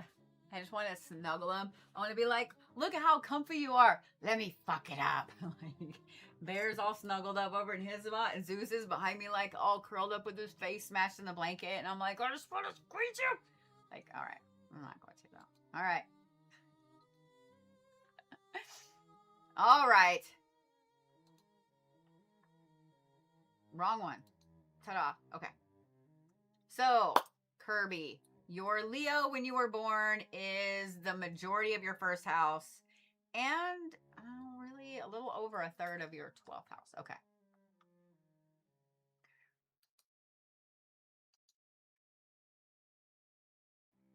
Now it is half and half of your 11th and your 12th house. Okay.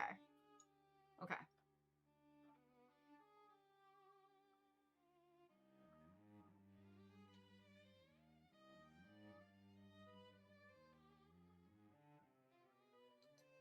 That is definitely an activation right now.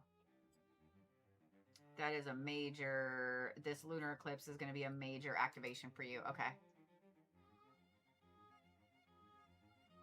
Okay. So we're going to start here. And we're going to do that. We're going to talk about that. Moon in Gemini right now.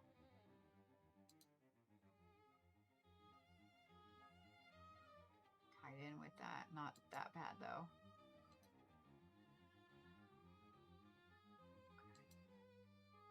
And then this major activation point right here. Okay. All right. So having Leo now in the 11th house, this is a different shift in, let me just say, a lot of these placements talk about a big shift of you going from feeling like you are the solid one, the strong one, the I've got everything under control one, to okay, maybe I'm gonna let other people handle this. Like it is such a huge shift. It is also a shift of focusing on Kirby and focusing on like your life, which does encompass husband, kids, family, you know, things like that, to hardcore focusing on family and things like that.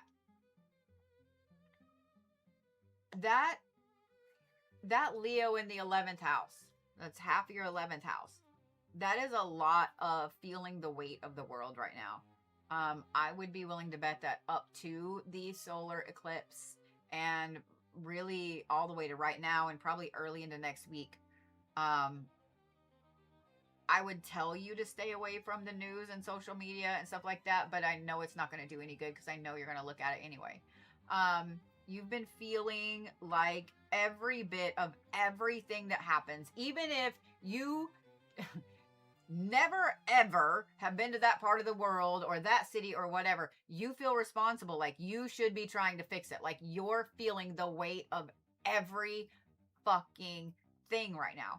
And then couple in that energy also being straddled over into the 12th house, which is endings and your spirituality and so on. And you're trying to figure out what it is that you can do, should do, need to do, etc.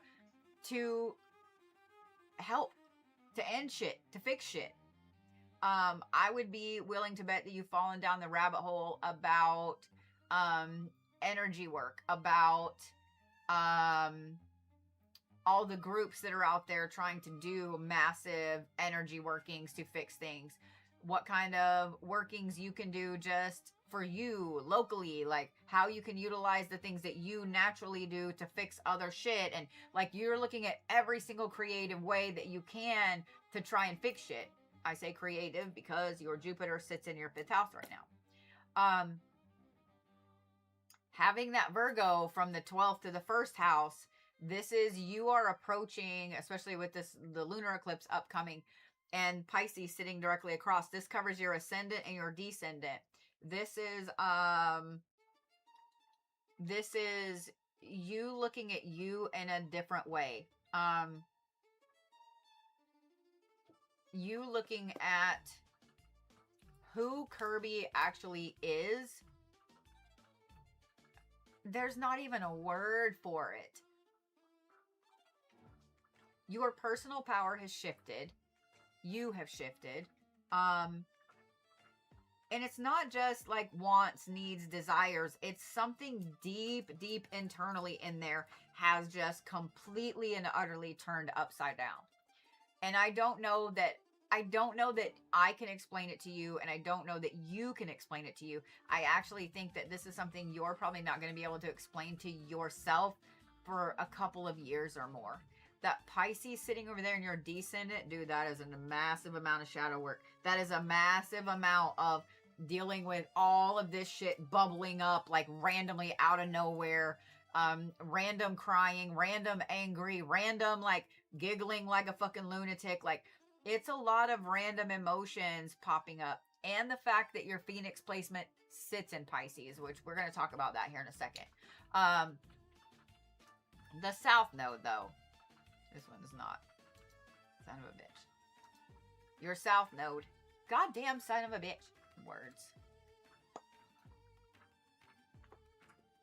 This sitting in your third house in Scorpio, this is another reason why I say that your emotions have been, the Pisces part is them being all over the place. And see how there's that gorgeous little trine right here from your node up here to this.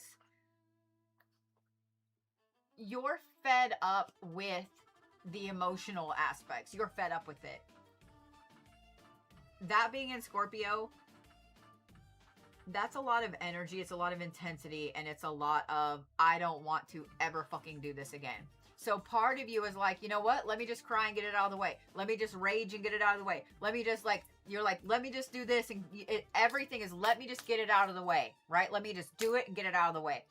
I am going to say that during this portal between the solar and lunar eclipse, this is a good time for you to do that. It is a good time for you to just get that out of the way. See how this is arguing with your moon right here? See this blue line?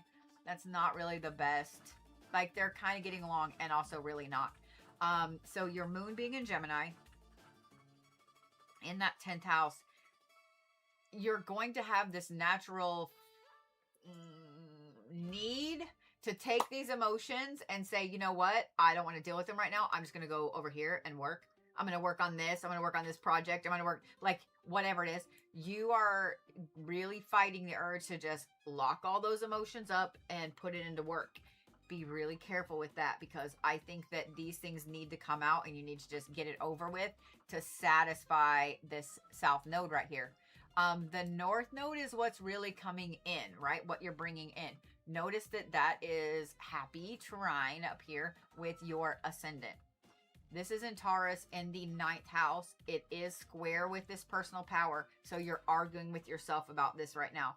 But I know that this is not the greatest of aspects, but these two right here, your Neptune and your Uranus being in retrograde in your 4th house.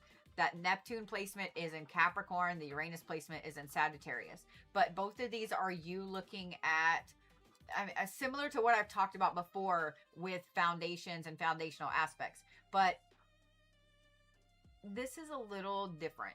This is you suddenly not being worried about the foundational aspects of everything and being happy and calm with the things that are there. Whereas before, there might have been this need to change this or change that or fix this or fix that. Now it's like, you know what? I actually really do have a good foundation. I have a really good family. I have a good life. Like, you've really been looking at stuff like, I've been trying to change all this shit that really didn't need to be changed. And that also coincides with this. This is a major activation point for you because that Phoenix sits in Pisces, which is what this lunar eclipse is going to be in. It is in your house of relationships, of interpersonal relationships. It is trine with your Saturn being in retrograde in Scorpio in your mental house, meaning that you're no longer overthinking a lot of the relationships that you used to overthink. I would be willing to say, I would be willing to bet that you have said lately, you know what, it is what it is. It is what it is. It is what it is. I'd be willing to bet you've said that a lot. A lot. my advice is going to be this. Because you're feeling the need to really kind of nestle down into the family, the friends, the relationships, the love, like all the things that you have that you've been like taking stock of, you're feeling the need to like cuddle up in it like a warm blanket. Do that. Do that. Over this eclipse portal, spend a lot of time with the people that you love, with the people that you care about. Make time for friends you haven't seen in a while. Make time to go visit people you haven't seen in a while, family members or whatever. Do things that, you know, maybe there's stuff you used to do as a family, you know, every Friday night or something, and you got out of that habit. Bring that habit back, or bring that tradition back, or whatever. Start really getting back in tune with all of those like super nerdy family things that, you know, everybody loves to hate, right? Or hates to love. Fall down into that. Because this right here,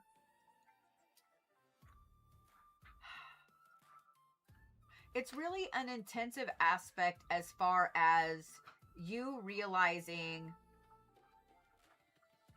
I don't want to say what matters because that's not the right word, but it is at the same time, you realizing what really, really matters to you.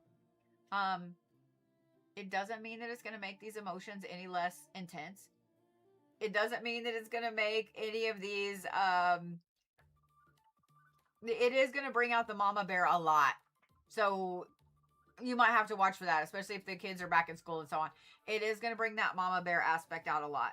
It is going to bring the mama bear aspect out about the social stuff that we talked about too. Like feeling the need to be that protector, to be that everything, right? Because right now you have some very intense Capricorn and Taurus placements. Taurus placements and an intense Capricorn placement. So you're really feeling the need to be that protector, to be that grounded aspect. So I am going to recommend embracing all of that. Embrace all of it. Embrace the need to be the protector. Embrace the need to feel the emotions and let them go. Embrace the need to get back to doing the fun, dumb little family tradition things, like, you know, the ones where the kids go roll their eyes and then secretly are over there happy about it. You know, like feel all of that. Do all of that. Get back into doing all of that. And see where that leads you by the lunar eclipse. Your focus word.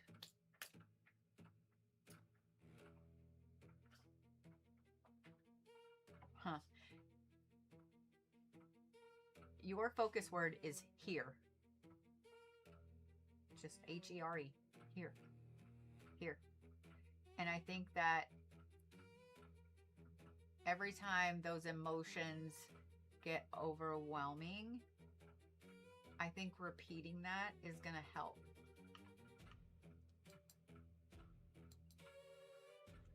Good. I'm glad. I'm glad. Oh, let me find my thing. Very dramatic. So, yep, my kid just gave me. Okay. I just got, come get me, come get me, come get me. All right. So let me go do that. Let me go grab the kiddo. If you guys have not gotten on the list, you still have plenty of time. Jessica, I will start with you tomorrow evening. Jessica, Lauren, and Courtney C will be my first three. You still have time to get on the list, so don't stress. I'll be on for a lot later tomorrow. Just saying what I'm saying, because yeah. And if you have not gotten on the list for the Shadow Reiki, then you should do it. This is the first time I'm teaching this, so it's going to be intense. Bring your Kleenexes, bring your fuzzy blanket, you know.